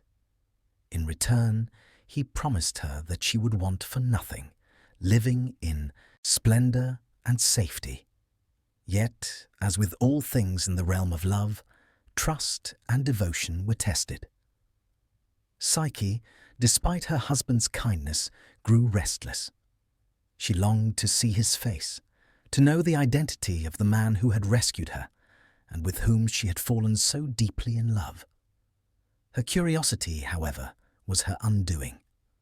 One night, driven by an overpowering desire to see her husband, she took a lamp and gazed upon him as he slept. When she looked upon Eros, the god of love himself, she saw his divine beauty and was overwhelmed with awe. But in her astonishment, a drop of hot oil from the lamp fell upon his skin, waking him from his slumber. Eros, betrayed by Psyche's lack of trust, fled in sorrow, leaving her alone and heartbroken. Aphrodite, upon learning of her son's suffering, seized the opportunity to punish Psyche for breaking her trust. She demanded that Psyche perform a series of impossible tasks, each more grueling and dangerous than the last. Aphrodite's cruel trials were designed to break Psyche, to test her devotion, and to punish her for the perceived offense of falling in love with a god. The first task set before Psyche was to sort a vast heap of grains. The grains, mingled with various kinds of seeds, seemed impossible to separate, and the task appeared insurmountable. Yet Psyche, with patience and diligence, began to work. She was aided by ants, who took pity on her and helped her to sort the grains, completing the task before nightfall. The second task was even more daunting. Psyche was instructed to gather golden wool from fierce and dangerous sheep that grazed by a river. The golden wool was said to be possessed by the animals who would attack anyone who came too close. Again, Psyche's ingenuity saved her. She found a way to gather the wool by waiting until the sheep were peacefully sleeping and then collecting the golden strands from the bushes where they had left them. The third task was perhaps the most perilous. Psyche was sent to the underworld to retrieve a box of beauty from Persephone, the queen of the dead. To make the journey, she was given a series of instructions, and along the way she faced many dangers. Despite the overwhelming obstacles, Psyche completed the task, though it was not without great risk. She opened the box, hoping to gain the beauty that would win her husband's affection, but instead it contained only a deep sleep, which overcame her. In her sleep, Psyche lay still, a reflection of the hopelessness of her journey. Yet it was not the end. Eros, who had been watching over her, could not bear to see her suffering. He rescued her from her deep slumber, waking her with a kiss, and pleaded with Zeus for her forgiveness. Moved by their love and by Psyche's unwavering devotion, Zeus agreed to grant Psyche immortality, allowing her to live as a goddess alongside Eros. Thus, Psyche was reunited with her husband, Eros, and the two were allowed to live together in eternal bliss, free from the obstacles that had once separated them. Aphrodite, though her jealousy had been the catalyst for Psyche's trials, could not deny the strength of the love between the two. Over time, she came to accept their union, and Psyche, now a goddess, was forever united with Eros. The tale of Aphrodite and Psyche is one of transformation, of love tested by jealousy, separation, and adversity. It is a story of devotion, resilience, and the ultimate triumph of love, where even the most impossible tasks could not break the bond between Psyche and Eros. Their union represents the transformative power of love itself, the force that can lift one from the mortal realm into immortality. In many ways, it is also the story of Aphrodite's own relationship with love. As a goddess who both creates and tests love, her influence is felt in every moment of passion, pain, and triumph that defines the journey of the heart. Aphrodite, the goddess of love and beauty, was not only a powerful force of attraction among the gods, but also a figure who embodied the passionate and transformative nature of desire. While her union with Hephaestus was born of divine necessity, it was in her many other relationships that the depth and complexity of her character were revealed. Aphrodite's lovers were numerous, both mortal and divine, and through them she exerted her influence over the hearts and fates of gods and mortals alike. One of the most prominent and well-known of Aphrodite's lovers was Ares, the god of war. Theirs was a passionate, though secretive, affair, one that began while Aphrodite was still married to Hephaestus. Ares, with his raw, untamed energy, represented a stark contrast to the more controlled and skilled Hephaestus. The affair between Aphrodite and Ares was born out of an undeniable attraction.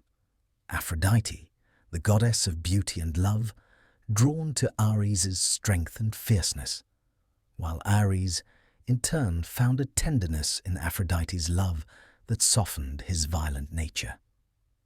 Their love was intense, and though it was conducted in secrecy, it did not remain hidden for long. Hephaestus, having long suspected the affair, eventually set a trap for the lovers, ensnaring them in a magical net that no god could escape. When Hephaestus presented the bound lovers to the other gods, their shame was palpable, but their bond was undeniable. Despite the scandal, Aphrodite and Ares' love for one another remained strong, and they continued their passionate relationship, proof of Aphrodite's ability to shape even the most tumultuous of connections. Another of Aphrodite's notable lovers was the mortal Anchises, a prince of Dardania. Aphrodite, though a goddess who often wielded her power over the hearts of mortals, found herself drawn to Anchises in a way that was both tender and powerful. Anchises, like many of Aphrodite's lovers, was a handsome and charismatic figure, but it was his mortal nature that made their love affair particularly poignant. Their union was not one of convenience, but of genuine affection, and their love produced one of the greatest heroes in Greek mythology, Aeneas. Aeneas, born of Aphrodite and Anchises, would go on to play a pivotal role in the Trojan War and the founding of Rome. His legacy as a leader and a founder would carry Aphrodite's influence across the ages, making her mortal love affair with Anchises not only significant in the present, but also crucial to the future of mythological history. Their story was a testament to Aphrodite's dual nature, her ability to bind gods and mortals together in love, and her power to shape the destinies of those she touched. While Ares and Anchises were among her most famous lovers, Aphrodite also had many other relationships that spoke to the wide range of her influence over the hearts of gods and men. One such relationship was with the mortal Adonis. Adonis, renowned for his beauty, was beloved by both Aphrodite and Persephone, the queen of the underworld, and their rivalry for his affections would shape his tragic fate.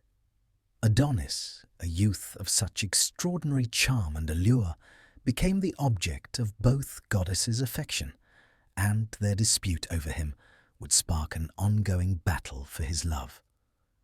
Adonis, tragically, would die young, gored by a wild boar during a hunt. Aphrodite's grief over his death was profound, and she wept for him as if he were her own son. Yet, her connection to Adonis did not end with his death. It is said that upon his death, Adonis was reborn each year, embodying the cyclical nature of love, death, and renewal. Aphrodite's bond with Adonis symbolized both the fleeting beauty of life and the enduring power of love, themes that echoed through much of her myth. In addition to these notable figures, Aphrodite also had countless other lovers throughout the myths, heroes, gods, and mortals alike, all of whom were influenced by her divine nature. These relationships were not simply about physical attraction. They often symbolized deeper aspects of her power. Aphrodite's ability to form connections and bonds, to shape the fates of those around her through love, is a central aspect of her mythological legacy. Her lovers were often drawn to her, not just because of her beauty, but because of the transformative power of love itself, which she wielded as both a gift and a force of change. Some of Aphrodite's other lovers included the mortal hero Paris, whose choice of her as the most beautiful goddess ultimately led to the destruction of Troy. In Paris, Aphrodite's influence over love became a force that changed the course of history, resulting in both the glory and the downfall of nations. Similarly, the relationship between Aphrodite and the hero Jason is often cited as a tale of love and fate intertwined, where Aphrodite played a crucial role in Jason's quest for the Golden Fleece by helping him win the love of Medea. Yet, despite the many lovers Aphrodite had, her relationships were never simple, nor were they without consequence. Love, as Aphrodite knew all too well, was as much about loss as it was about joy, as much about heartbreak as it was about union. Her lovers were often caught in the web of her divine nature, unable to escape the trials and tribulations that came with loving a goddess. The gods themselves, too, were not immune to the turbulence of Aphrodite's influence, and her many relationships served as a reminder of love's complex and often unpredictable nature. Aphrodite's numerous lovers, mortal and divine, were a reflection of her true power. Her ability to bring together, tear apart, and ultimately shape the lives of those around her. Through her love affairs, Aphrodite became a symbol not only of beauty, but of the transformative and sometimes destructive force of love itself. She could elevate the soul, but she could also cause heartbreak and chaos, and it was this duality that made her one of the most compelling and multifaceted figures in Greek mythology. Aphrodite, as the goddess of love, beauty, and desire, held a unique and powerful ability that transcended simple affection or attraction. She was not merely the goddess who inspired lovers, but also the one who could transform hearts, minds, and even the very essence of those she touched. Her power was not confined to the realms of beauty alone. It extended into the realm of transformation, spiritual, emotional, and even physical. Love, in Aphrodite's world, was not static. It was ever-changing, ever-evolving, and capable of bringing both healing and destruction. Aphrodite's transformative power is perhaps most clearly exemplified in the myths of mortals who encountered her love. Her ability to shape destinies, to guide the hearts of men and women, is seen in the way she affects those around her. One of the most striking examples of her transformative power is the tale of Pygmalion, a sculptor who was so disillusioned with women that he created a statue of the perfect woman, whom he named Galatea. Pygmalion, entranced by his creation, fell deeply in love with her, even though she was nothing but marble. In his love, he prayed to Aphrodite to bring Galatea to life. Moved by Pygmalion's devotion and desire, Aphrodite granted his wish, transforming the statue into a living, breathing woman. Galatea came to life, and Pygmalion's love for her became a living reality. This myth reflects Aphrodite's power not only to inspire love, but also to make that love manifest in the physical world, bringing about an actual transformation that bridged the gap between the divine and the mortal. In this way, Aphrodite's influence was far-reaching, as her love could turn even the most unrealized desires into tangible outcomes. Aphrodite's transformative power also appeared in the story of the beautiful nymph Daphne, who was pursued by the god Apollo. Daphne, determined to escape his advances, prayed to her father, the river god Peneus, to transform her into something that would make her impossible to catch. In response to her plea, Peneus transformed Daphne into a laurel tree, saving her from Apollo's relentless pursuit. Though this transformation seemed like a tragic ending, it also represented Aphrodite's power to enact change, to shift the course of love and desire in ways that were sometimes beyond the god's control. Daphne's transformation into the laurel tree became a symbol of unrequited love, and Apollo, in his sorrow, made the laurel tree a sacred symbol in her honor. In both of these tales, we see how love, influenced by Aphrodite, could result in profound changes. Whether it was Pygmalion's statue coming to life or Daphne's escape into the form of a tree, love itself became a catalyst for transformation, altering the very nature of the beings involved, changing their lives forever. Aphrodite, as the goddess of love, was not just an instigator of desire. She was a goddess who shaped the very essence of existence through her influence over the heart and soul. But Aphrodite's transformative power was not always a force for happiness. The same love that could bring about creation and joy could also cause heartbreak and sorrow. One of the most famous tales of Aphrodite's power of transformation is the story of Narcissus, a beautiful youth who fell in love with his own reflection. Narcissus was so entranced by his image that he could not tear himself away, and in his obsession he wasted away and died. Aphrodite, in this instance, transformed him into a flower, the narcissus, symbolizing the dangers of self-love and the destructive side of desire. Narcissus's tale is a reminder of how love, when it becomes all-consuming, can lead to the loss of the self and the destruction of what once seemed beautiful. Aphrodite also had the power to inspire other gods and mortals to create. In the myth of Ares and Aphrodite's son, Eros, we see how Aphrodite's love could be passed down through generations. Eros, the god of love, inherited his mother's ability to stir hearts and bind lovers together. However, as we know, Eros's arrows were also capable of causing pain and discord, transforming emotions into something that could be both joyous and destructive.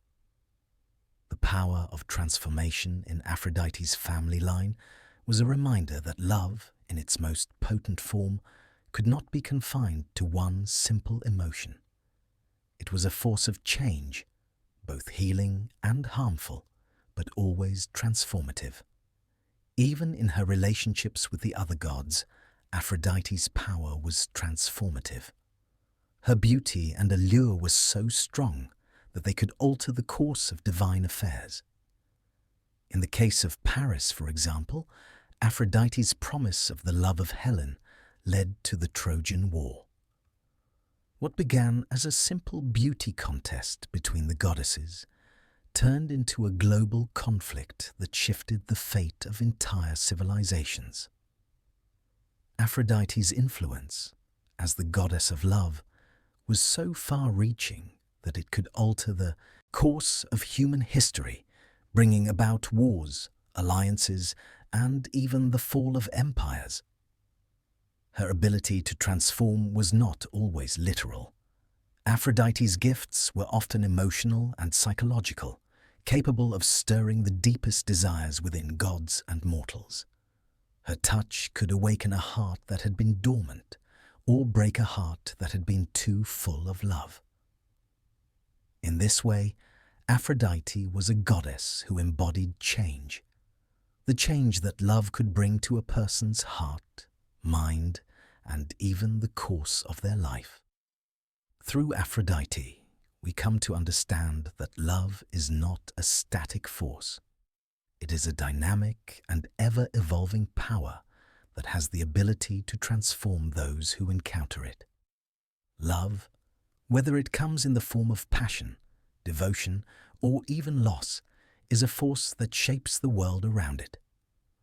Aphrodite, as the goddess who both creates and changes love, is a symbol of the eternal and transformative nature of the heart's deepest desires. Aphrodite's influence upon the world of gods and mortals was immeasurable, but her greatest legacy was not simply the love she inspired, the beauty she bestowed, or even the tragic fates of her lovers. Her true legacy lay in her enduring impact on the course of human history, on the relationships that bound people together, and on the myths that continued to echo through the ages. Though Aphrodite was a goddess of love and beauty, she became, over time, a symbol of the enduring and transformative power of the heart itself, a power that would live on long after her time on Olympus. Aphrodite's legacy began, in part, with the children she bore through her many relationships, mortal and divine. Perhaps the most famous of these children was Eros, her son with Ares. As the god of love, Eros became a figure of immense importance in his own right, influencing both the gods and mortals alike. His mischievous arrows, capable of causing either deep affection or bitter hatred, were a reflection of his mother's complex nature. Love could create beauty and unity, but it could also bring chaos and heartbreak. Eros's influence spread far beyond the confines of Aphrodite's own myths. His legacy endured as he became one of the most recognizable figures in Western art and literature, embodying the ideals of love, both pure and destructive. Through him, Aphrodite's essence lived on, her power passed down to generations who would continue to explore and understand love in all its many forms. Another of Aphrodite's most significant legacies was her son, Aeneas, whom she bore with the mortal prince Anchises. Aeneas's story, unlike that of many of Aphrodite's lovers, was one of heroism and fate, a tale that would eventually lead to the founding of Rome, one of the greatest civilizations in history. The epic of Aeneas, particularly as told by Virgil in the Aeneid, recounts how he led the Trojans to safety after the fall of Troy, and eventually founded a new home for them in Italy. Aeneas's journey was shaped by Aphrodite's divine protection, and it was through her guidance and influence that he was able to fulfill his destiny. Aphrodite's intervention in Aeneas's life shaped not only the fate of Troy, but also that of the Roman Empire. As the mother of Aeneas, Aphrodite's bloodline was said to run through the rulers of Rome, cementing her place in history as the goddess who not only inspired love, but also created the very foundations of empire. Through Aeneas, Aphrodite's legacy as a force of both creation and destruction would echo through time, long after the fall of Troy. Her influence also extended to the arts and culture. Aphrodite, as the goddess of beauty, became the symbol of artistic inspiration for sculptors, poets, and painters throughout the ages. Her image was immortalized in countless works of art, from the grand sculptures of ancient Greece, such as the Venus de Milo, to the paintings of the Renaissance, where artists like Botticelli depicted her in all her divine beauty. Aphrodite's form, both graceful and idealized, became the epitome of perfection, a standard by which beauty was judged for centuries. Aphrodite's legacy was not confined to the art world alone. Her role as a deity who influenced love and relationships meant that she was, and still is, a central figure in cultural and spiritual practices. In ancient Greece, she was worshipped with great reverence, and her temples were scattered across the Mediterranean, where people would come to pray for love, fertility, and harmony. In the Roman world, she was venerated as Venus, a goddess whose power could bless marriages, restore peace between lovers, and bring prosperity to families. Even in modern times, Aphrodite's influence can be seen in the way love, beauty, and desire are celebrated in art, literature, and society.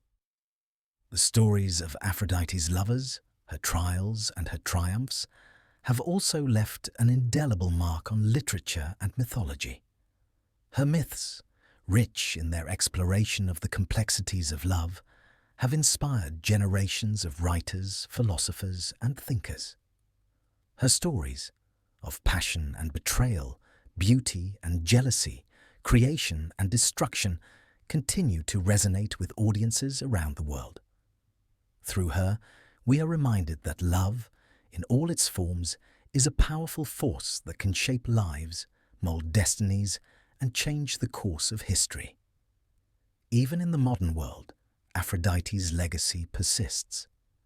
The very concept of romantic love, its ideals, struggles, and triumphs, is often shaped by the archetype of Aphrodite herself. She represents the eternal pull of the heart, the desire to connect with others, and the belief in the transformative power of love. Aphrodite's influence continues to be felt in the stories we tell, the songs we sing, and the way we navigate the complexities of human relationships. But perhaps Aphrodite's most enduring legacy is the reminder that love, for all its joy and beauty, is never without its challenges. It can heal and uplift, but it can also wound and destroy. Aphrodite's legacy is not one of simple affection, but of a love that encompasses all the nuances of the human experience, its light and dark, its moments of bliss and sorrow. Through her many lovers, her trials, and her victories, Aphrodite teaches us that love is both a gift and a trial, a force that shapes us and reshapes us again and again. In the end, Aphrodite's legacy is not just about beauty, desire, or even the love she created. It is about the eternal presence of love itself, how it defines us, changes us, and endures, no matter the challenges it faces. Through her, we understand that love, in all its forms, is what makes us human, and it is through love that the world continues to transform. Aphrodite, as the goddess of love and beauty, was not simply a figure revered for her power over hearts. Her influence extended far beyond the realm of relationships, weaving through the very fabric of art and culture itself. As the embodiment of beauty, Aphrodite's presence inspired countless works of art, sculptures, paintings, and poetry that captured the essence of love, desire, and divine beauty. Her image graced the halls of temples, and her stories inspired generations of artists to create masterpieces that transcended time. In ancient Greece, Aphrodite was not merely a goddess to be worshipped in religious ceremonies. She was the muse of artists, sculptors, and poets who sought to immortalize the ideals of beauty she represented. Her statues, more than any other deities, were regarded as the epitome of perfection. The famous sculpture of Aphrodite, known as the Venus de Milo, remains one of the greatest examples of classical beauty, capturing her divine form in marble. With every curve and line, the statue not only conveyed Aphrodite's physical allure, but also her power to inspire the very essence of beauty that has endured for centuries. Aphrodite's influence on beauty was not confined to visual art alone. In literature, her presence was felt deeply in the epic poetry of the Greeks. The Iliad and the Odyssey, two of the most important works in Western literature, are steeped in Aphrodite's power. Her love for Paris, which led to the judgment of the goddesses and ultimately the Trojan War, is a central theme in the Iliad. In the Odyssey, the hero Odysseus finds solace in the island of the nymph Calypso, whose love for him mirrors the themes of passion and separation that Aphrodite herself often evoked. But beyond the written word, Aphrodite's influence in the visual arts extended to the depiction of love and beauty in sculpture and painting. Artists, inspired by her divine form, often sought to capture the perfect human body in their works. Aphrodite's idealized form set the standard for what was considered beautiful. Her flowing hair, graceful posture, and serene yet seductive expression became the hallmark of divine beauty in ancient Greece and Rome. This celebration of beauty did not end with the classical world. The Renaissance, a period known for its revival of classical ideals, saw a resurgence of Aphrodite's influence on art. The famous painting The Birth of Venus by Sandro Botticelli, which depicts Aphrodite emerging from the sea foam, draws directly from the ancient myths. The image of Aphrodite, born of the sea, serves as both a literal and symbolic representation of the birth of beauty itself. Botticelli's painting captures the goddess's grace and timeless allure, transforming her into a symbol of idealized feminine beauty that transcends both time and space. In addition to inspiring art, Aphrodite's essence also influenced the development of beauty standards in society. Her divine beauty became the benchmark for mortal women. While beauty in ancient Greece was often defined by symmetry and proportion, Aphrodite represented something deeper, an ideal of harmony between the physical and spiritual realms. Women were often compared to her, and the standards of beauty that arose from her influence shaped not only the art of the time, but also the way people viewed love and beauty in everyday life. Aphrodite's influence can also be seen in the way love and beauty were intertwined in the romantic ideals of later centuries. The courtly love tradition, which flourished during the Middle Ages, took many of its cues from the myths surrounding Aphrodite. The concept of unrequited love, the longing for beauty, and the idealization of a beloved figure all reflect Aphrodite's teachings. In medieval literature, knights would often embark on quests, motivated by their love for a lady, mirroring the passion and devotion that Aphrodite's own lovers experienced. Even in modern times, the goddess of love and beauty continues to influence the way we view and pursue love.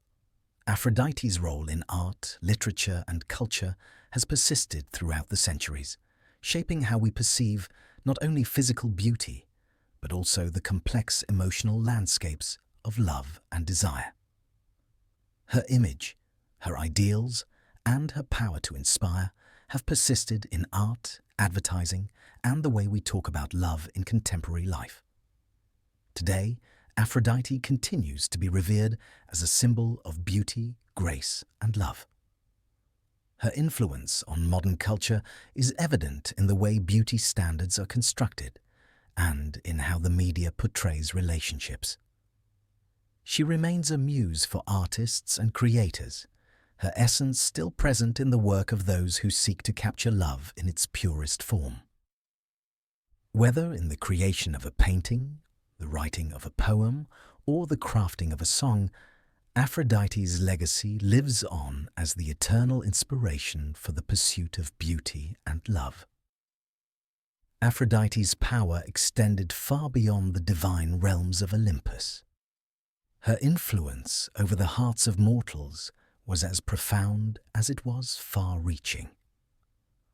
While the gods engaged in their battles for supremacy, love and beauty, the domains over which Aphrodite reigned supreme swayed the lives of those who walked upon the earth.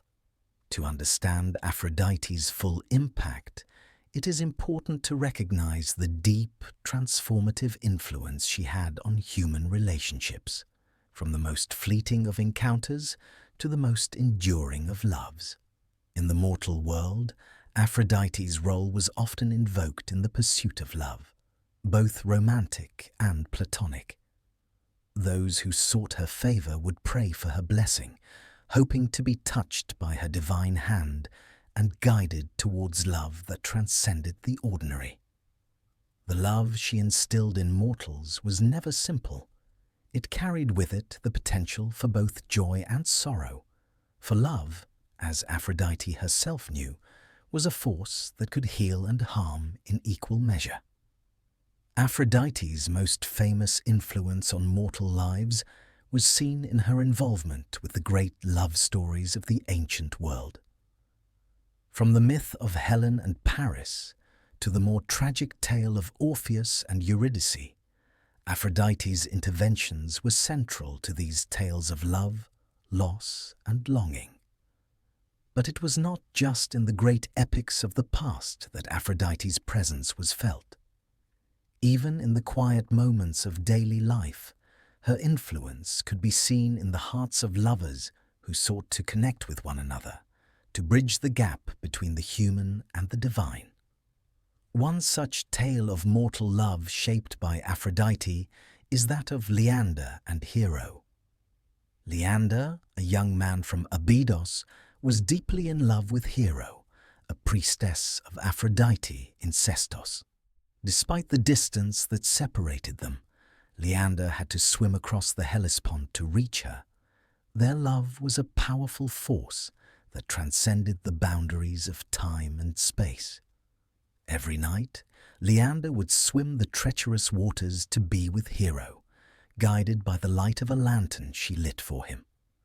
Their love was one of passion and devotion, yet it was also doomed.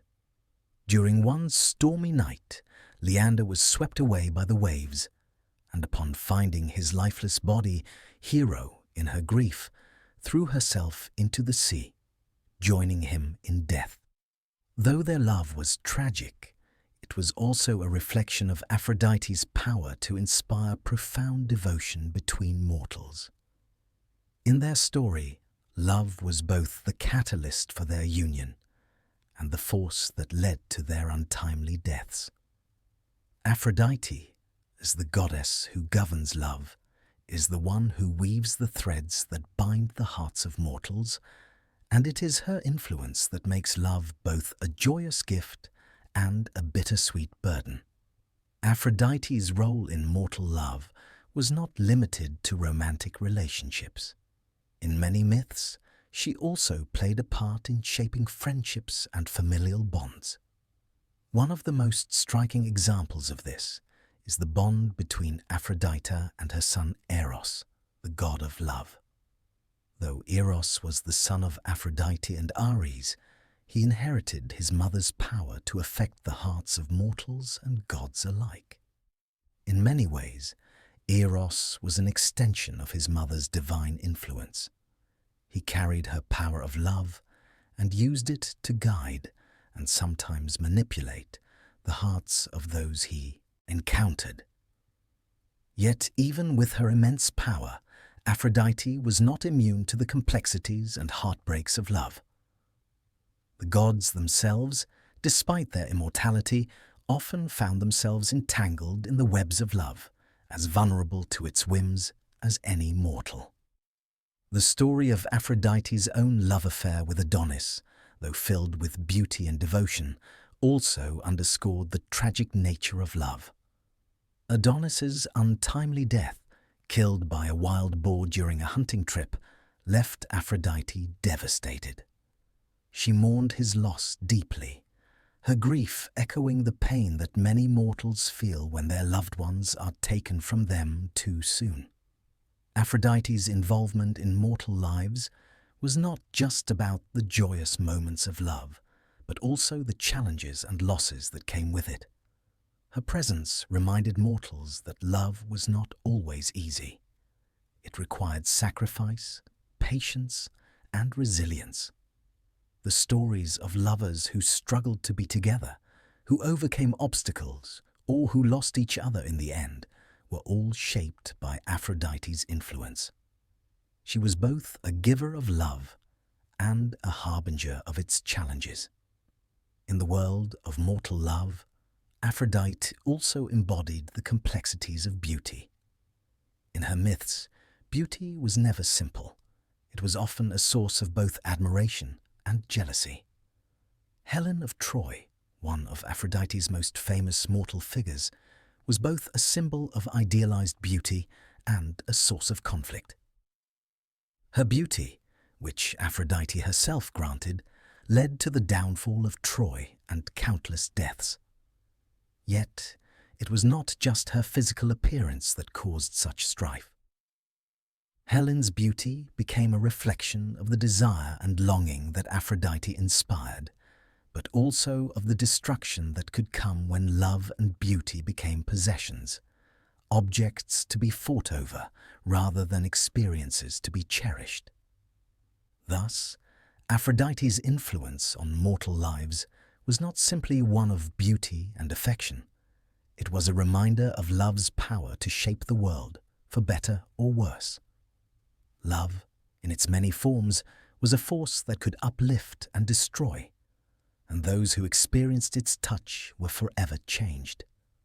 In the mortal realm, Aphrodite was both a goddess of creation and of destruction. Her influence felt in the quiet moments of connection and in the grand, tragic stories that defined the lives of those she touched. Aphrodite's influence reached beyond the boundaries of the Greek world, impacting not only the gods of Olympus, but also the mortal empires that would come to define the course of history. One of the most significant legacies of her divine intervention was the role she played in the founding of Rome, a city that would rise to dominate the ancient world. Though the Romans would later adopt their own pantheon of gods, they never forgot the goddess who, in many ways, shaped their origins. The connection between Aphrodite and Rome is embodied most profoundly in the legendary story of Aeneas, the son of Aphrodite and the mortal prince Anchises. Aeneas, one of the greatest heroes of the Trojan War, was destined to be the progenitor of the Roman people. After the fall of Troy, Aeneas led the survivors on a perilous journey, eventually founding a new city in Italy that would become the heart of the Roman Empire. This tale of escape, survival, and destiny was immortalized by the Roman poet Virgil in the Aeneid, a work that not only cemented Aeneas as a founding hero, but also traced his divine ancestry back to Aphrodite herself. Aeneas's journey was marked by both divine intervention and mortal struggle. Throughout the Aeneid, Aphrodite watched over her son, guiding him through the trials he faced and intervening at crucial moments to ensure his survival. She was, after all, a goddess whose power could shape the destiny of mortals, and her role in Aeneas's life symbolized her enduring influence on the creation of empires.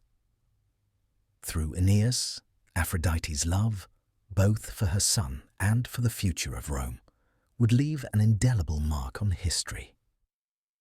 In Roman myth, Aphrodite was known as Venus, and her status as the mother of Aeneas gave her a central role in the foundational myth of Rome. Venus was revered as the divine matron of the Roman people, and her descendants, beginning with Aeneas, were believed to have been destined for greatness. The Roman emperors, particularly those of the Julio-Claudian dynasty, traced their lineage to Venus through Aeneas, linking themselves directly to the goddess of love and beauty. In this way, Aphrodite's legacy lived on in the very foundations of the Roman Empire, her divine bloodline running through the veins of emperors and kings. But Venus was not just the mother of Aeneas. She also embodied the virtues of beauty, desire, and love that would become central to Roman culture. In Rome, Venus was not only a goddess of fertility and passion, but also a symbol of Roman strength and victory. The worship of Venus extended beyond the confines of the domestic sphere, becoming a symbol of power and conquest. Her temples, such as the Temple of Venus Genetrix in the Roman Forum, were dedicated not just to love, but to the protection and success of the Roman state. Aphrodite's influence over Rome also extended to the social and political realm. The Roman emphasis on the family, the importance of beauty and virtue, and the ideals of romantic love were all shaped, in part, by the ideals embodied by Venus. Aphrodite's teachings on love, on both its tender and tumultuous aspects, echoed throughout Roman society. She was seen as a protector of lovers, a patron of marriages, and a symbol of the harmony that could exist between beauty, desire, and power. Yet, as with all of Aphrodite's myths, there was also a darker side to her influence. In her stories, love was often a force that led to conflict, jealousy, and war, mirroring the complex and sometimes destructive nature of the Roman Empire itself. In addition to her role in the Roman foundation myth, Venus also became a figure of artistic inspiration, much as she had been in Greece. The Romans, who admired Greek art and culture, continued to create beautiful works that celebrated the goddess's form and her influence on love. Venus was often depicted as the ideal of feminine beauty, with sculptures and paintings of her gracing the homes of wealthy Roman citizens. The Roman depiction of Venus, though heavily influenced by Greek ideals, also carried its own unique interpretation of her divine nature. In Rome, Venus was both an emblem of power and an eternal symbol of love and beauty, a combination that mirrored the ambitions of the Roman people. Aphrodite's connection to Rome, as Venus, was not limited to the distant past. Her influence continued to be felt in later periods, as Roman traditions and values were passed down to later civilizations. In the Renaissance, when artists and thinkers looked back to ancient Rome and Greece for inspiration, Aphrodite once again became a central figure. Her image appeared in the art of Botticelli, Titian, and other great painters, and her influence on ideas of beauty and love remained central to Western thought. Today, Aphrodite's legacy lives on through her Roman counterpart Venus, whose name is synonymous with love, beauty, and the enduring power of the heart. From Aeneas to Augustus, from the founding of Rome to its imperial peak, Aphrodite's influence remains a lasting testament to the divine power of love. The empire that once ruled the world carries her memory in the stories of its foundation, the monuments that honor its victories, and the love that continues to inspire the hearts of people across the world. Aphrodite, as the goddess of love, beauty, and desire, embodies a paradoxical force in Greek mythology. She is at once a nurturing mother, a seductive lover, and a force of both creation and destruction. The duality of her nature is perhaps one of her most defining characteristics. While she is often revered for her beauty and her ability to inspire love, she also holds within her a darker, more volatile power. A power that can lead to jealousy, heartbreak, and even war. In this segment, we explore the complex duality of Aphrodite, where love and beauty are intertwined with chaos and destruction. At the core of Aphrodite's dual nature is her ability to inspire both the most harmonious and the most disruptive forms of love. Love, as she embodies it, is not a simple or passive emotion. It is a force that drives individuals to passion, to devotion, and to action, but it also causes strife, jealousy, and heartbreak. Her relationships, both divine and mortal, often reveal the destructive potential of love when it is left unchecked or becomes obsessive. Aphrodite herself is not blind to this darker side of her power. Indeed, she is often the architect of these tragic, yet passionate connections.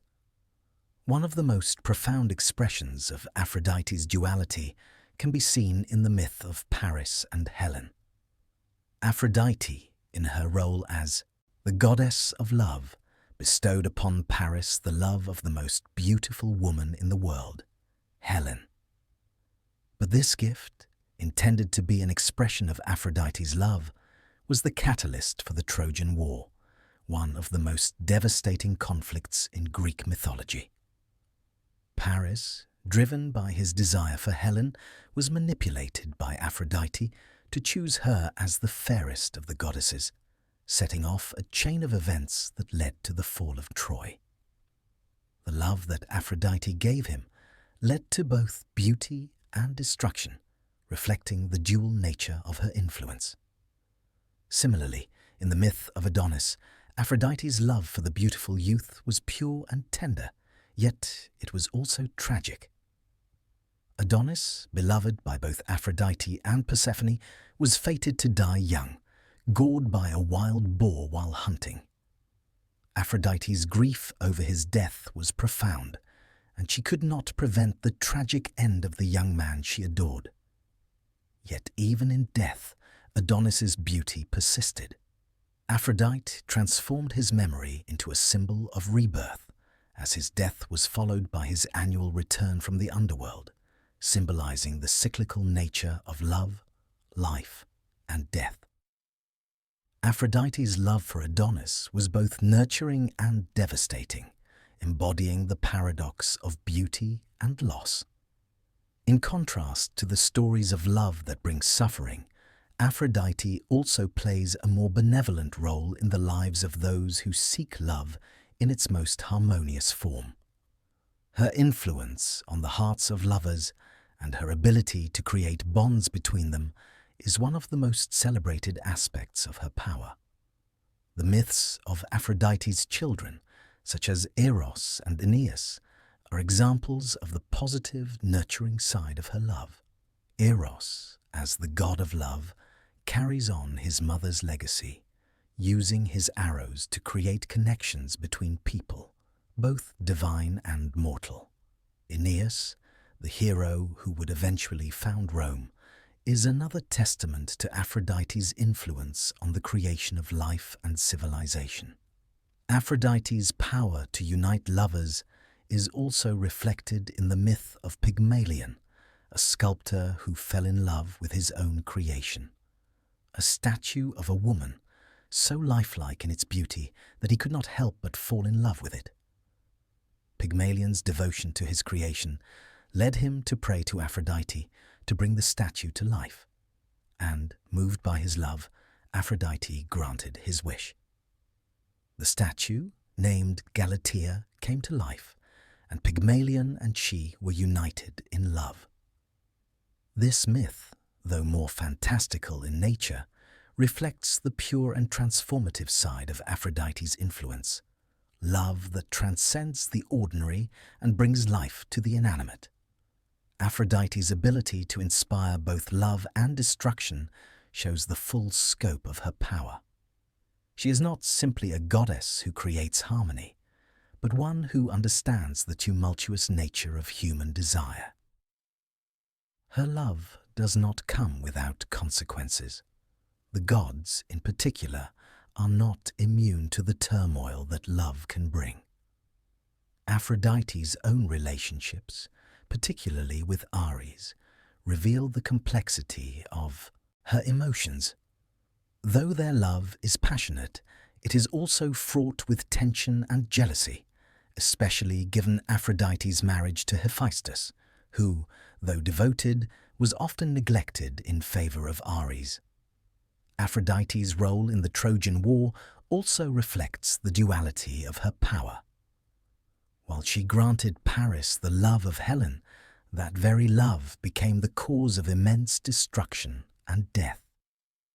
Aphrodite, as the goddess who governs desire, could bring hearts together, but she could also tear them apart, as we see in the ultimate fate of Troy. The war that followed Paris and Helen's union caused the deaths of countless heroes, including Hector, the greatest of the Trojan warriors, and Achilles, the mighty Greek hero. Aphrodite's influence over the mortal world is not always gentle. It is often a force that disrupts the natural order, leading to chaos and sorrow, even in the name of love. Yet, in her complexity, Aphrodite embodies the ultimate lesson of love, that it is both a force of creation and destruction. Love can heal, but it can also wound. It can unite, but it can also divide. Aphrodite, as the goddess who governs this powerful emotion, shows us that love, in all its forms, is not a simple or static feeling. It is ever-changing, dynamic, and capable of transforming those who experience it.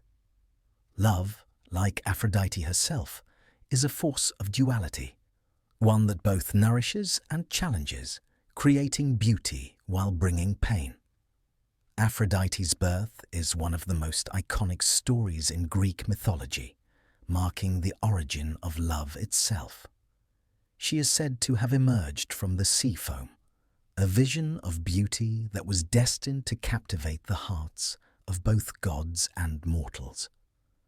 However, the island of Cyprus holds a special significance in Aphrodite's myth. It is here that her divine presence became fully realized, and where she was venerated as the goddess of love, beauty, and fertility. The island became known as the sacred home of Aphrodite, where her power was believed to be at its most potent. The myth of Aphrodite's connection to Cyprus is rich with symbolism and history. It is said that after emerging from the sea, she drifted ashore on a shell, landing on the shores of Cyprus. This dramatic arrival, depicted in countless works of art, embodies her connection to both the sea and the earth, two elements that represent the duality of her influence. The sea, with its vast and unpredictable nature, mirrors the passionate and chaotic side of love, while the earth represents fertility, life, and creation, reflecting Aphrodite's nurturing role in the world. As the goddess of love, Aphrodite's presence on Cyprus was not just a matter of mythology. It was a cultural and spiritual reality. The ancient Cypriots worshipped Aphrodite with great reverence, dedicating temples and festivals to her honor. The most famous of these was the Temple of Aphrodite in Paphos, which became one of the most important pilgrimage sites in the ancient world. People travelled from far and wide to seek the goddess's blessing in matters of love, beauty, and fertility. It is said that couples would visit the temple to offer prayers to Aphrodite, seeking her divine intervention to ensure a happy marriage or the birth of children. Aphrodite's connection to Cyprus also extended beyond the physical realm. She was not just a goddess to be revered. She was a symbol of the natural world's beauty, a force that influenced the cycles of life itself. In many ways, her role in Cyprus reflects her broader influence over creation and destruction. While love could bring people together, it could also lead to heartbreak, jealousy, and war. But it was also through love that new life was brought into the world, that peace was made, and that beauty was appreciated in its purest form. The island of Cyprus, with its lush landscapes and vibrant culture, became an extension of Aphrodite herself. Its natural beauty was said to mirror the goddess's own divine form, and the people of Cyprus saw themselves as the direct beneficiaries of her favour. The island, through its association with Aphrodite, became a symbol of both human desire and divine grace, where the boundaries between the mortal and the immortal blurred. The myths surrounding Aphrodite's time on Cyprus also reflect her power over fertility and the cycles of life. The goddess's ability to bring forth new life was seen as an essential force, both in the natural world and in human affairs. Cyprus, with its rich agricultural landscape, was viewed as a place where Aphrodite's blessing was directly felt, ensuring the fertility of both the land and its people. The people of Cyprus believed that Aphrodite's presence on the island was responsible for the island's bountiful harvests and its ability to nourish both body and soul. In addition to her association with love and fertility, Aphrodite also became a figure of empowerment for women on the island. She was seen as a protector of women's rights and a goddess who upheld the sanctity of marriage and family. Women who sought her favor could expect to be blessed with strong marriages, fruitful relationships, and the protection of their families. Aphrodite, in this way, was not only a goddess of romantic love, but also a symbol of the strength and resilience of women, their ability to create life, and their role in shaping the world around them. Despite her nurturing and life-giving qualities, Aphrodite was also a goddess capable of immense power and wrath. Her influence could bring about joy and harmony, but it could also sow discord and chaos. The myth of Adonis, for example, is a reflection of the darker side of love, the passion that leads to suffering and loss. Aphrodite's deep affection for the handsome youth and the subsequent jealousy between the goddesses led to tragedy. Adonis's death at the hands of a wild boar left Aphrodite heartbroken, and her grief became a symbol of the agony that love could bring. Even in her most beautiful and transformative moments, Aphrodite was tied to the darker aspects of love, the pain of loss, the jealousy that love can inspire, and the destructive power of desire. But it was through these contradictions, the blending of beauty and destruction, that Aphrodite's legacy as the goddess of love was solidified. She was not merely a symbol of physical beauty, but a complex deity whose power over hearts was both healing and devastating. Her time on Cyprus, the island of her birth, encapsulated this complexity. It was here that Aphrodite's power to shape the world through love, beauty, and fertility was fully realized, and her influence extended far beyond the shores of the island to shape the very course of history itself. The myth of Aphrodite on Cyprus is a reminder of the ever-present power of love to transform lives. It teaches us that love, in all its forms, is a force that binds us together, shapes our destinies, and leaves an indelible mark on the world.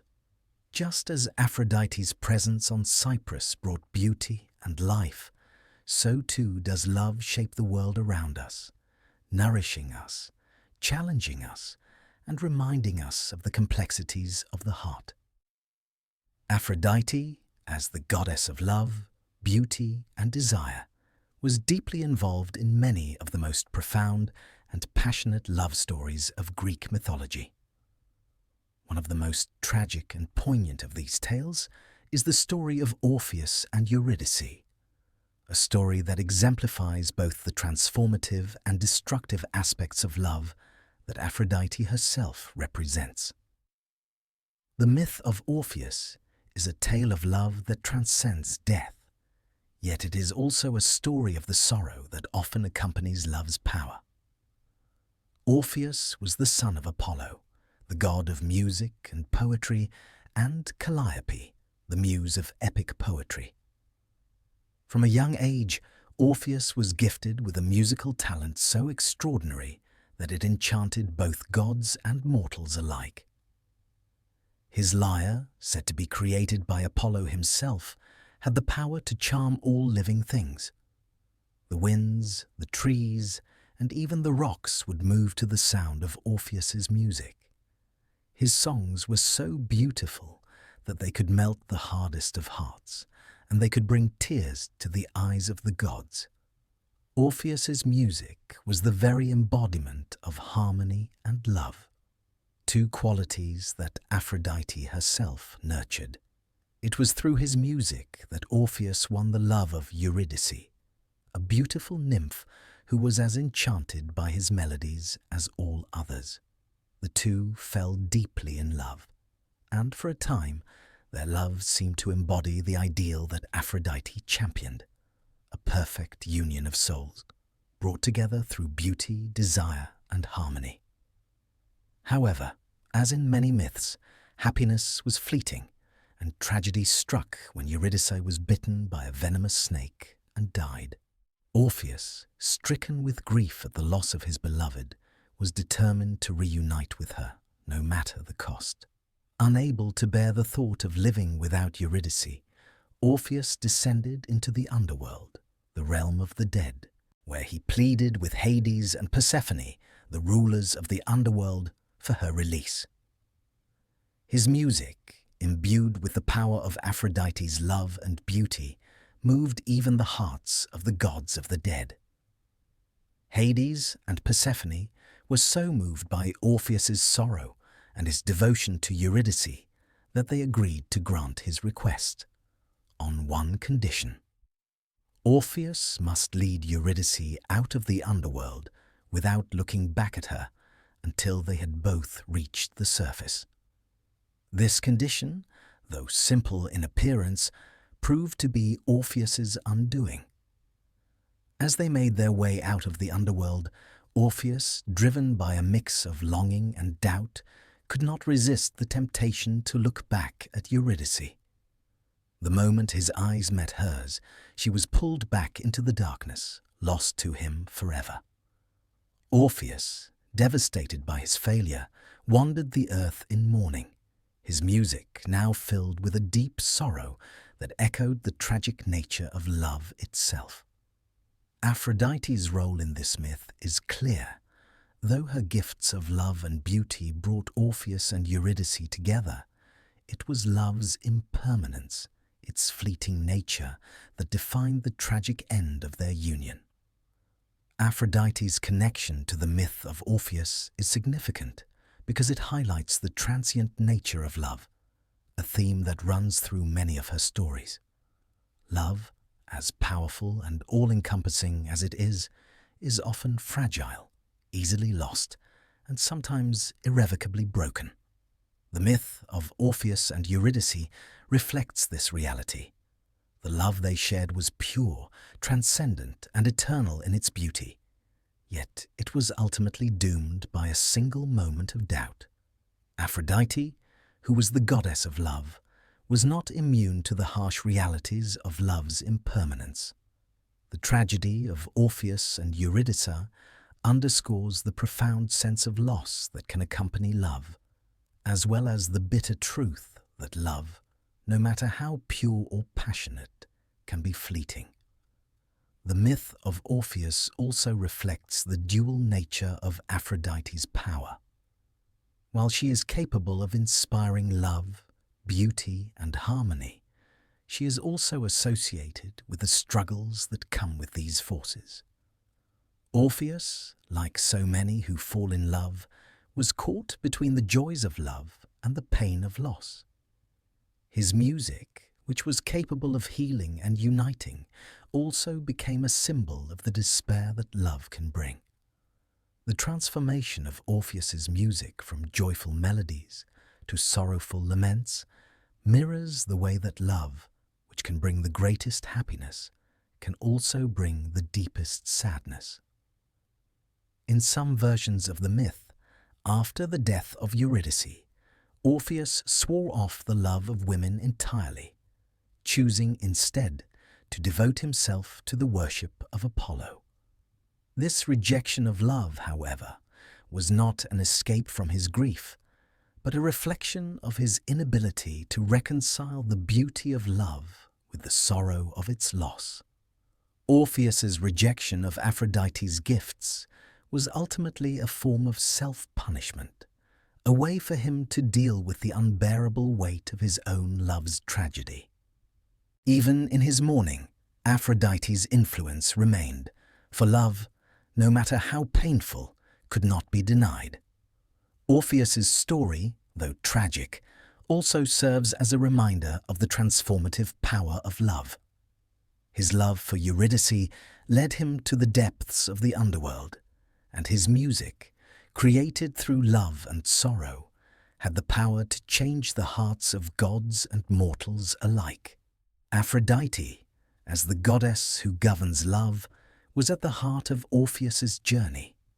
Her influence led him to seek out the impossible, to love without boundaries, and to experience the depths of both joy and despair. Through the story of Orpheus and Eurydice, Aphrodite's legacy is further solidified. She represents love in all its forms, its beauty, its joy, its pain, and its eventual loss. Though love may fade, its power lingers, shaping the world long after the lovers are gone. In Orpheus's tragic tale, we see not just the sorrow of lost love, but also the enduring nature of love itself, a force that endures even in the face of death. Aphrodite's power over love was not confined to the relationships between mortals. She was, after all, a goddess whose influence transcended the boundaries of the human experience, guiding not only the hearts of men and women, but also the hearts of gods. The love she inspired, both divine and mortal, was often characterized by intensity, desire, and beauty. But it was also a force that could reshape the world in profound ways. In this segment, we explore Aphrodite's role in divine love, love between gods, a love that exists on a different plane, where power, immortality, and desire intertwine. Divine love, as embodied by Aphrodite, was not always a straightforward emotion. The gods were not immune to jealousy, rivalry, or heartbreak, and often their love affairs were fraught with complexities and consequences.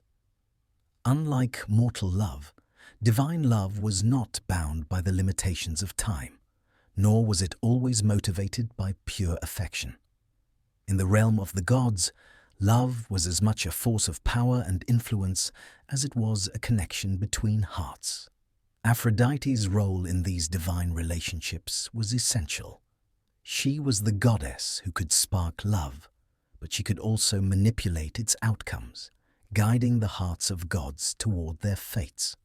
One of the most well-known examples of divine love in Aphrodite's sphere is her own marriage to Hephaestus, the god of craftsmanship. Unlike many of Aphrodite's other romantic entanglements, her union with Hephaestus was not one born out of passion or attraction. In fact, it was a marriage arranged by Zeus, who believed that Hephaestus, as the god who created the most intricate and beautiful works, would be a suitable match for Aphrodite. Hephaestus, though highly skilled in the art of creation, was not seen as particularly handsome, and his relationship with Aphrodite was marked by a sense of imbalance. Despite the lack of passion in their marriage, Aphrodite's influence over Hephaestus was still significant. Hephaestus, in his love for her, created magnificent works for her, including the golden throne that would later trap her. Aphrodite's marriage to Hephaestus, though lacking the fiery passion of some of her other relationships, was significant in that it was rooted in the idea of divine duty. The union between the goddess of love and the god of craft highlighted the tension between duty and desire. While Aphrodite may not have been in love with Hephaestus, her influence over the divine realm meant that their bond served a larger cosmic purpose. This divine love was not without complications, and the story of her affair with Ares, the god of war, was a direct result of this dissatisfaction. Ares and Aphrodite's passionate affair, conducted in secrecy, symbolized the intense and often unpredictable nature of divine love, a love that could not be constrained by marriage or duty. Despite the complexities of her marriage to Hephaestus, Aphrodite's connection to divine love was not solely about duty. She was also deeply involved in the relationships between other gods, where love could have both harmonious and disruptive effects. Take, for example, the love between Zeus and Hera. Aphrodite, as the goddess of love, played a role in inspiring passion between these two powerful deities. Their love was one that shaped the very foundations of the Olympian hierarchy, but it was also fraught with challenges. Though Hera was the queen of the gods, her marriage to Zeus was marked by infidelity and jealousy, emotions that Aphrodite's influence could not always soothe. Aphrodite, in her role as the goddess of love, was often called upon to intervene in these divine relationships, bringing both joy and strife. Aphrodite's involvement in the affairs of the gods was not always about facilitating love. In some myths, her presence was a catalyst for conflict. The most famous example of this is the Judgment of Paris, a story in which Aphrodite's role was both as instigator and participant. Paris, a prince of Troy, was asked to choose which of three goddesses, Hera, Athena, or Aphrodite, was the fairest. Aphrodite, offering him the love of the most beautiful mortal woman in the world, Helen, ultimately swayed Paris's decision. This act of divine intervention set in motion the Trojan War, a conflict that would shape the fates of gods and mortals alike. Though Aphrodite's influence led to the creation of love between Paris and Helen, it also led to destruction, jealousy, and heartbreak. The Trojan War, in many ways, was a reflection of the complexities of divine love, the way in which it could create both beauty and chaos in the same breath. Divine love, as represented by Aphrodite, was also a reminder of the balance between creation and destruction. Love, while capable of inspiring the most beautiful and harmonious connections, was equally capable of wreaking havoc. The gods, despite their immortality and power, were not immune to the same passions and emotions that mortals experienced. Aphrodite's role in these divine relationships was not one of simple guidance. She often acted as a force of change, bending the hearts of gods and ensuring that their love affairs played out in ways that were both beautiful and tragic. Yet, in the end, Aphrodite's involvement in divine love was a testament to the lasting power of love itself, how it can shape not only the destinies of individuals, but the very course of history. The relationships between the gods were never static.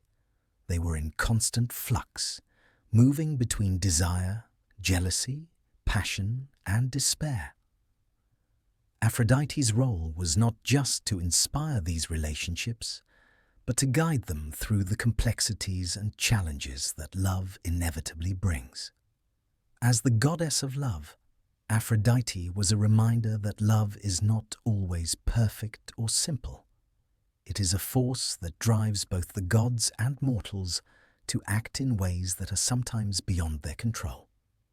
Through her influence over divine love, Aphrodite showed us that love is a transformative power, one that shapes destinies, forges empires, and, at times, leads to destruction. Yet it is this very duality, this blending of creation and destruction, that makes love the most powerful force in the universe. Desire is one of the most potent forces that Aphrodite governs. As the goddess of love and beauty, she is intimately tied to the powerful and sometimes dangerous force of desire that drives both gods and mortals alike. Desire is not simply the yearning for something. It is the force that propels actions, shapes fates, and leads to both creation and destruction. Aphrodite, in all her beauty, is the embodiment of this force, and her power over desire is both a blessing and a curse. In this segment, we will explore how Aphrodite's connection to desire shapes the world, creating bonds that transcend the divine and mortal realms, while also fostering conflict, jealousy, and chaos. Aphrodite's role in the stories of desire is multifaceted. She is, first and foremost, a goddess who inspires attraction, drawing both gods and mortals toward one another. Whether through her own divine beauty or her ability to manipulate love, Aphrodite controls the passions that bind people together. However, desire, as governed by Aphrodite, is not always reciprocated in a balanced or healthy way. Desire, in Aphrodite's realm, is often unyielding and relentless, shaping the fates of those it touches, sometimes for the better, sometimes for the worse. One of the most famous examples of Aphrodite's power over desire can be seen in the myth of Paris and Helen. Aphrodite, in granting Paris the love of Helen, created a desire that was so powerful that it led to the Trojan War, one of the most devastating conflicts in Greek mythology. Paris, a mortal prince of Troy, had been chosen to judge which of three goddesses, Hera, Athena, or Aphrodite, was the fairest. Aphrodite, knowing Paris's heart, promised him the love of the most beautiful mortal woman in the world, Helen of Sparta. Paris, driven by his desire for Helen, chose Aphrodite as the winner, and as a result, Helen was taken from her husband Menelaus, leading to the conflict that would consume Troy. What began as a simple act of desire, a mortal's yearning for a goddess's promise of love, set off a chain of events that caused the deaths of thousands, the fall of Troy, and the eternal mourning of those who had loved and lost. Aphrodite's gift of desire, while it created love between Paris and Helen, also unleashed jealousy, rage, and destruction. The power of desire, as governed by Aphrodite, was not just about attraction. It was about the consequences of that attraction, the way desire could blind the heart, create conflict, and tear worlds apart. Aphrodite's role in desire, however, was not always about destruction. In other myths, her influence led to the creation of beautiful unions, where love and passion were tempered with harmony. One such myth is that of Orpheus and Eurydice. Orpheus, the mortal musician, was deeply in love with his wife Eurydice, and their love was pure and devoted. Aphrodite's presence in their relationship can be seen as the catalyst for their devotion to one another. The love between Orpheus and Eurydice transcended the ordinary, reaching the realms of the divine as Orpheus journeyed into the underworld itself to bring his wife back to life. The desire that Orpheus had for Eurydice was more than just physical attraction. It was a deep emotional connection that reflected Aphrodite's influence on the hearts of lovers. Though the tragic end of this myth is a reminder of the fragile nature of love, it also speaks to the beauty that Aphrodite's power can inspire. Orpheus's desire to save Eurydice, to transcend even death for the sake of love, shows how desire can move individuals to extraordinary lengths. This type of desire is the kind Aphrodite fosters, the deep, transformative love that binds two souls together and makes them willing to defy even the impossible. Yet, Aphrodite's power over desire is not without its darker sides. As the goddess who inspires desire, she also rules over the jealousy and rivalry that can arise from it. One of the most poignant examples of this can be seen in the myth of Adonis. Aphrodite's love for the beautiful Adonis was pure and overwhelming, yet it was marred by the jealousy of Persephone, the queen of the underworld. Both goddesses were infatuated with Adonis, and their rivalry over him reflected the destructive nature of desire when it is not shared equally. Adonis, a mortal youth of extraordinary beauty, was the object of both goddesses' affection. Aphrodite, unable to deny her love for him, sought to protect him from harm. But the jealousy of Persephone and the dangers of the world ultimately led to Adonis's tragic death. The wild boar that killed him during a hunt symbolized the chaotic and unpredictable nature of desire, how it can lead to obsession, rivalry, and even death. Aphrodite's grief over Adonis's loss was profound, and she created a ritual to honor his memory, marking his death as a reminder of the frailty of love and the harsh consequences of unbridled desire. The myth of Adonis also serves as a cautionary tale about the dangers of desire and the imbalance it can cause. When desire is not tempered with wisdom, it can result in heartbreak, jealousy, and violence.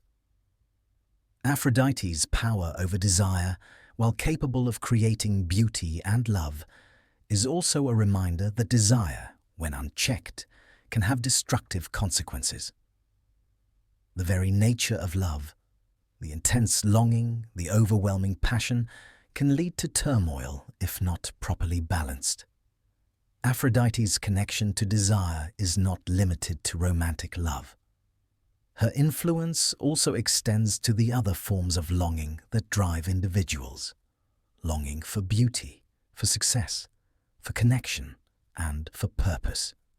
Desire, as governed by Aphrodite, is a force that moves not just the heart, but the entire being. It shapes the course of lives, influences the decisions we make, and can sometimes lead us to our highest potential or our deepest downfalls. Ultimately, Aphrodite's power over desire reminds us of the complexity of love. It is not just about the sweetness of connection, but also the struggles that come with longing, loss, and jealousy. Love and desire in Aphrodite's realm are never simple. They are forces that shape and redefine existence, for better or worse. Through her power, Aphrodite teaches us that desire is both a gift and a burden. a force that can create worlds of beauty, but also tear them down. Aphrodite, as the goddess of love, beauty, and desire, has always played a profound role in shaping not just the relationships between gods and mortals, but also the very fabric of human existence. Her influence, far-reaching and transformative, is felt not only in the realm of romance and affection, but also in the broader human experience. In this segment, we delve into how Aphrodite's power transcends the realm of love and beauty, impacting the development of humanity itself. Her gifts of attraction, desire, and transformation are crucial in shaping the course of civilizations and the hearts of mortals. Aphrodite's power over humanity is not just limited to romantic love. Her influence extends into the very essence of what it means to be human. At the core of this transformation lies her ability to inspire passion and creativity. From the dawn of civilization, humanity has been driven by the forces of love and desire, seeking to create, to connect, and to bring beauty into the world. Aphrodite's divine presence has long been regarded as a catalyst for artistic and intellectual expression. Artists, poets, sculptors, and musicians throughout history have sought to capture her essence in their works, believing that their creations, inspired by her, could transcend mortal limitations and approach the divine. The artistic legacy of Aphrodite is seen in countless works of art, from the sculptures of ancient Greece to the paintings of the Renaissance. The Venus de Milo, perhaps the most famous sculpture of the ancient world, stands as a testament to the goddess's influence. Carved from marble, the statue embodies both beauty and grace, capturing the timeless nature of Aphrodite's essence. Similarly, Botticelli's The Birth of Venus immortalizes her in all her divine beauty, emerging from the sea foam. These works not only depict her physical form, but also symbolize the deeper qualities she embodies: love, beauty, and the transformative power of creation. Through art, Aphrodite's essence has transcended time, continuing to inspire humanity to reach for beauty and perfection in their own lives. Aphrodite's influence on humanity is not confined to the visual arts alone. Poetry, literature, and music have all been shaped by her gifts of love and desire. From the epic poetry of the ancient Greeks to the romantic works of later poets, Aphrodite's presence can be felt in every verse. In the Iliad and Odyssey, Aphrodite plays a key role in the love stories that permeate these foundational works. Her influence is also evident in the works of the great poets of the Renaissance, whose writings are filled with the themes of love, longing, and beauty. The music of Orpheus, who charmed the very earth with his lyre, can be seen as a reflection of Aphrodite's divine gift. His music, like hers, had the power to transform the hearts of mortals and gods alike. Through her ability to inspire passion and creativity, Aphrodite's transformative power is closely tied to the development of human culture. Her influence has been central to the formation of social bonds and the growth of civilizations. In many ancient cultures, love and beauty were not just seen as personal or private experiences, but as essential forces that held society together.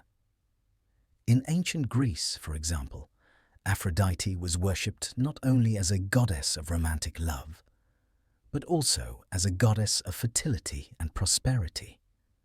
She was believed to bless marriages and ensure the growth of crops, linking her directly to the survival and flourishing of the human race. In this way, her influence was not limited to personal relationships, but extended to the very foundation of society. The transformative nature of Aphrodite's power is also reflected in her role as a goddess of renewal and rebirth. Love, after all, is a force that brings both growth and decay, creation and destruction. Aphrodite embodies this duality, showing us that transformation is not always a gentle or easy process. Her influence can lead to the birth of new life, the creation of beauty, and the forging of deep connections between people.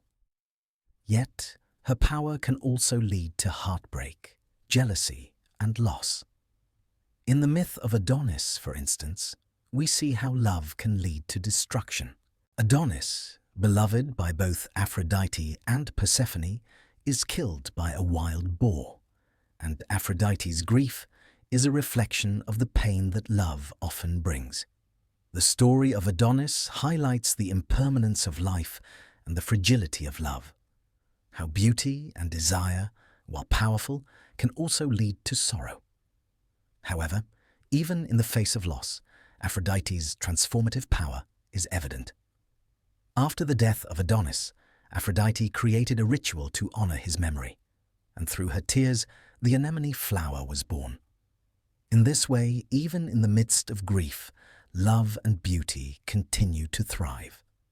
Aphrodite's connection to life's cycles, its creation, destruction, and renewal, is a reminder of love's enduring power to transform not just individual lives, but the world around us.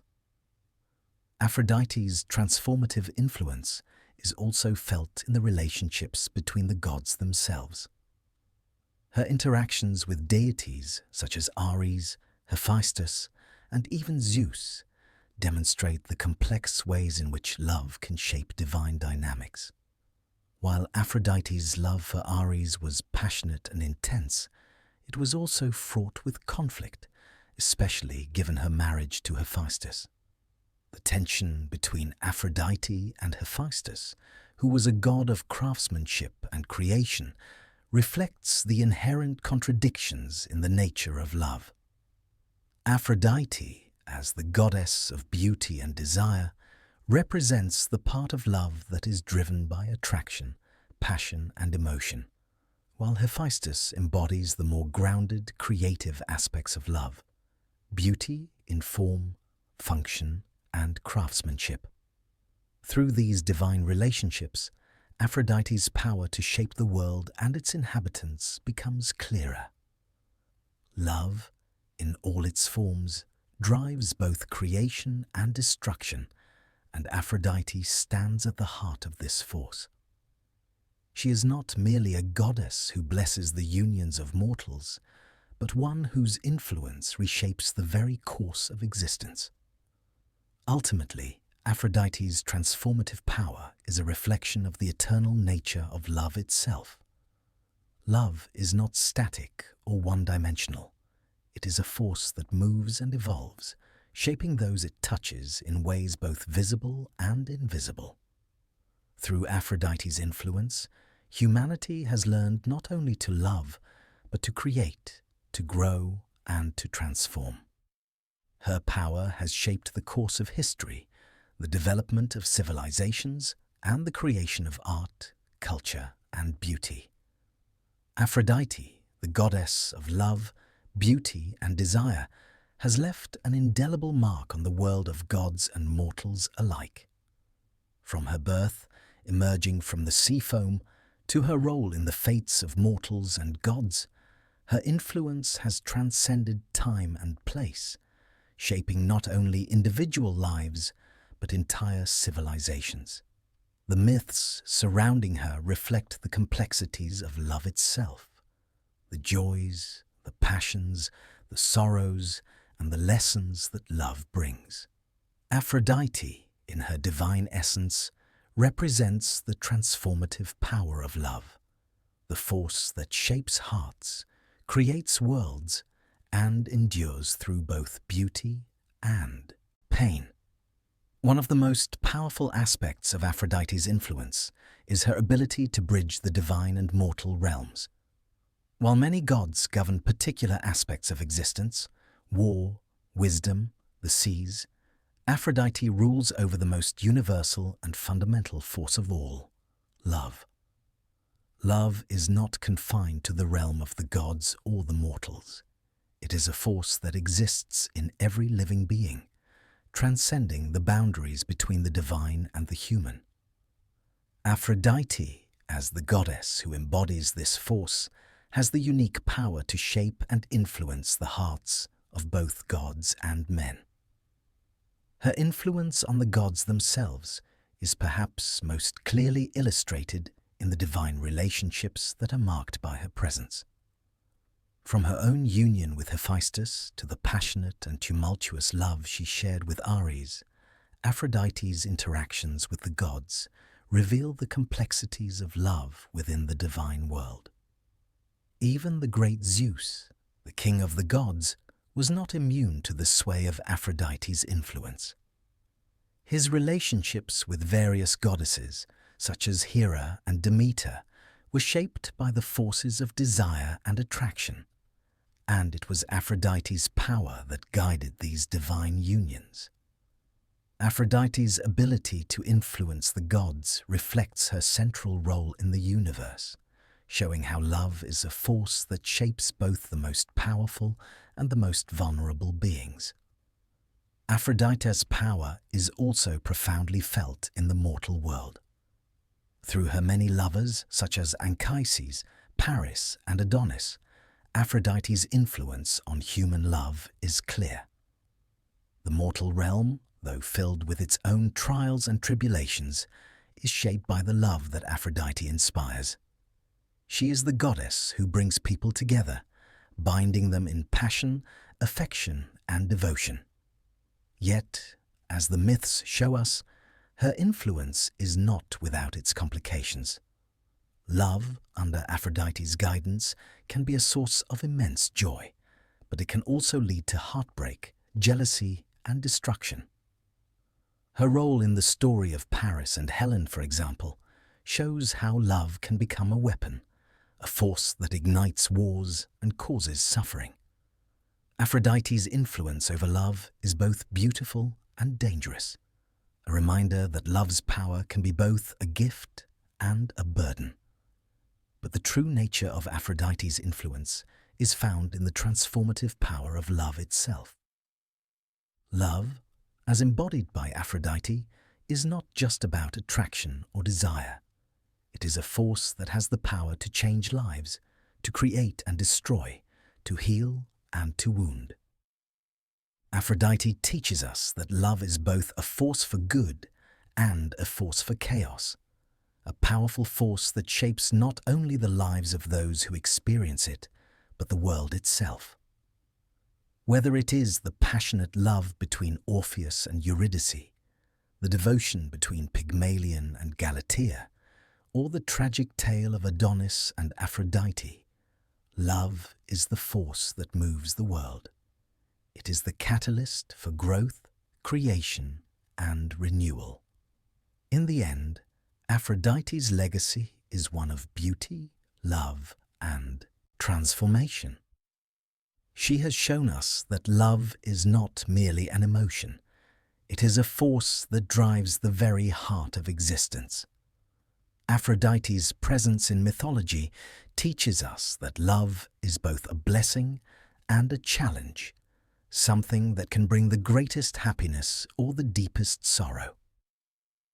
Her influence over the gods and mortals alike has shaped the course of history, inspiring art, literature, and culture, and reminding us of the profound impact love has on our lives.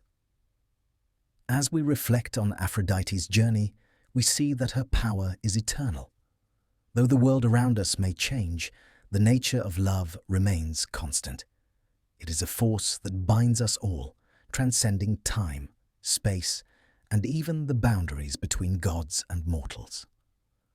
Aphrodite's influence will continue to be felt in the hearts of those who seek love, beauty, and connection.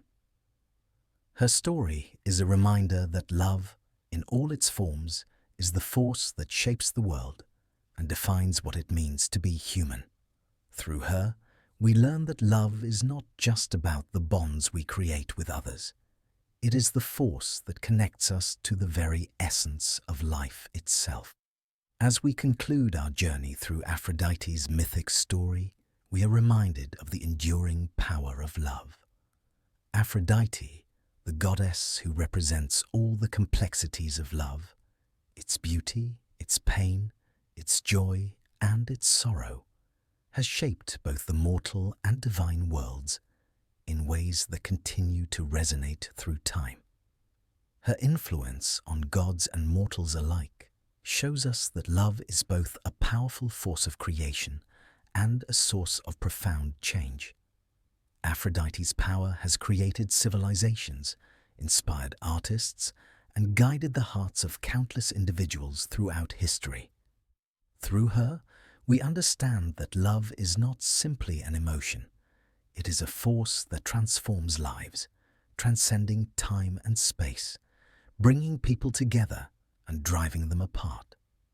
As the goddess who governs love, beauty, and desire, Aphrodite has left a legacy that endures through the ages, reminding us of love's eternal presence in our lives. And now, as you rest and drift into slumber, may the lessons of Aphrodite's story guide you. May you find peace in the knowledge that love, in all its forms, is a transformative force, capable of shaping the world and the hearts of those it touches. Let her beauty and grace inspire you, and let her power over love remind you of the profound and lasting impact love can have on your own journey. Good night, and may your dreams be filled with love's light, timeless and eternal.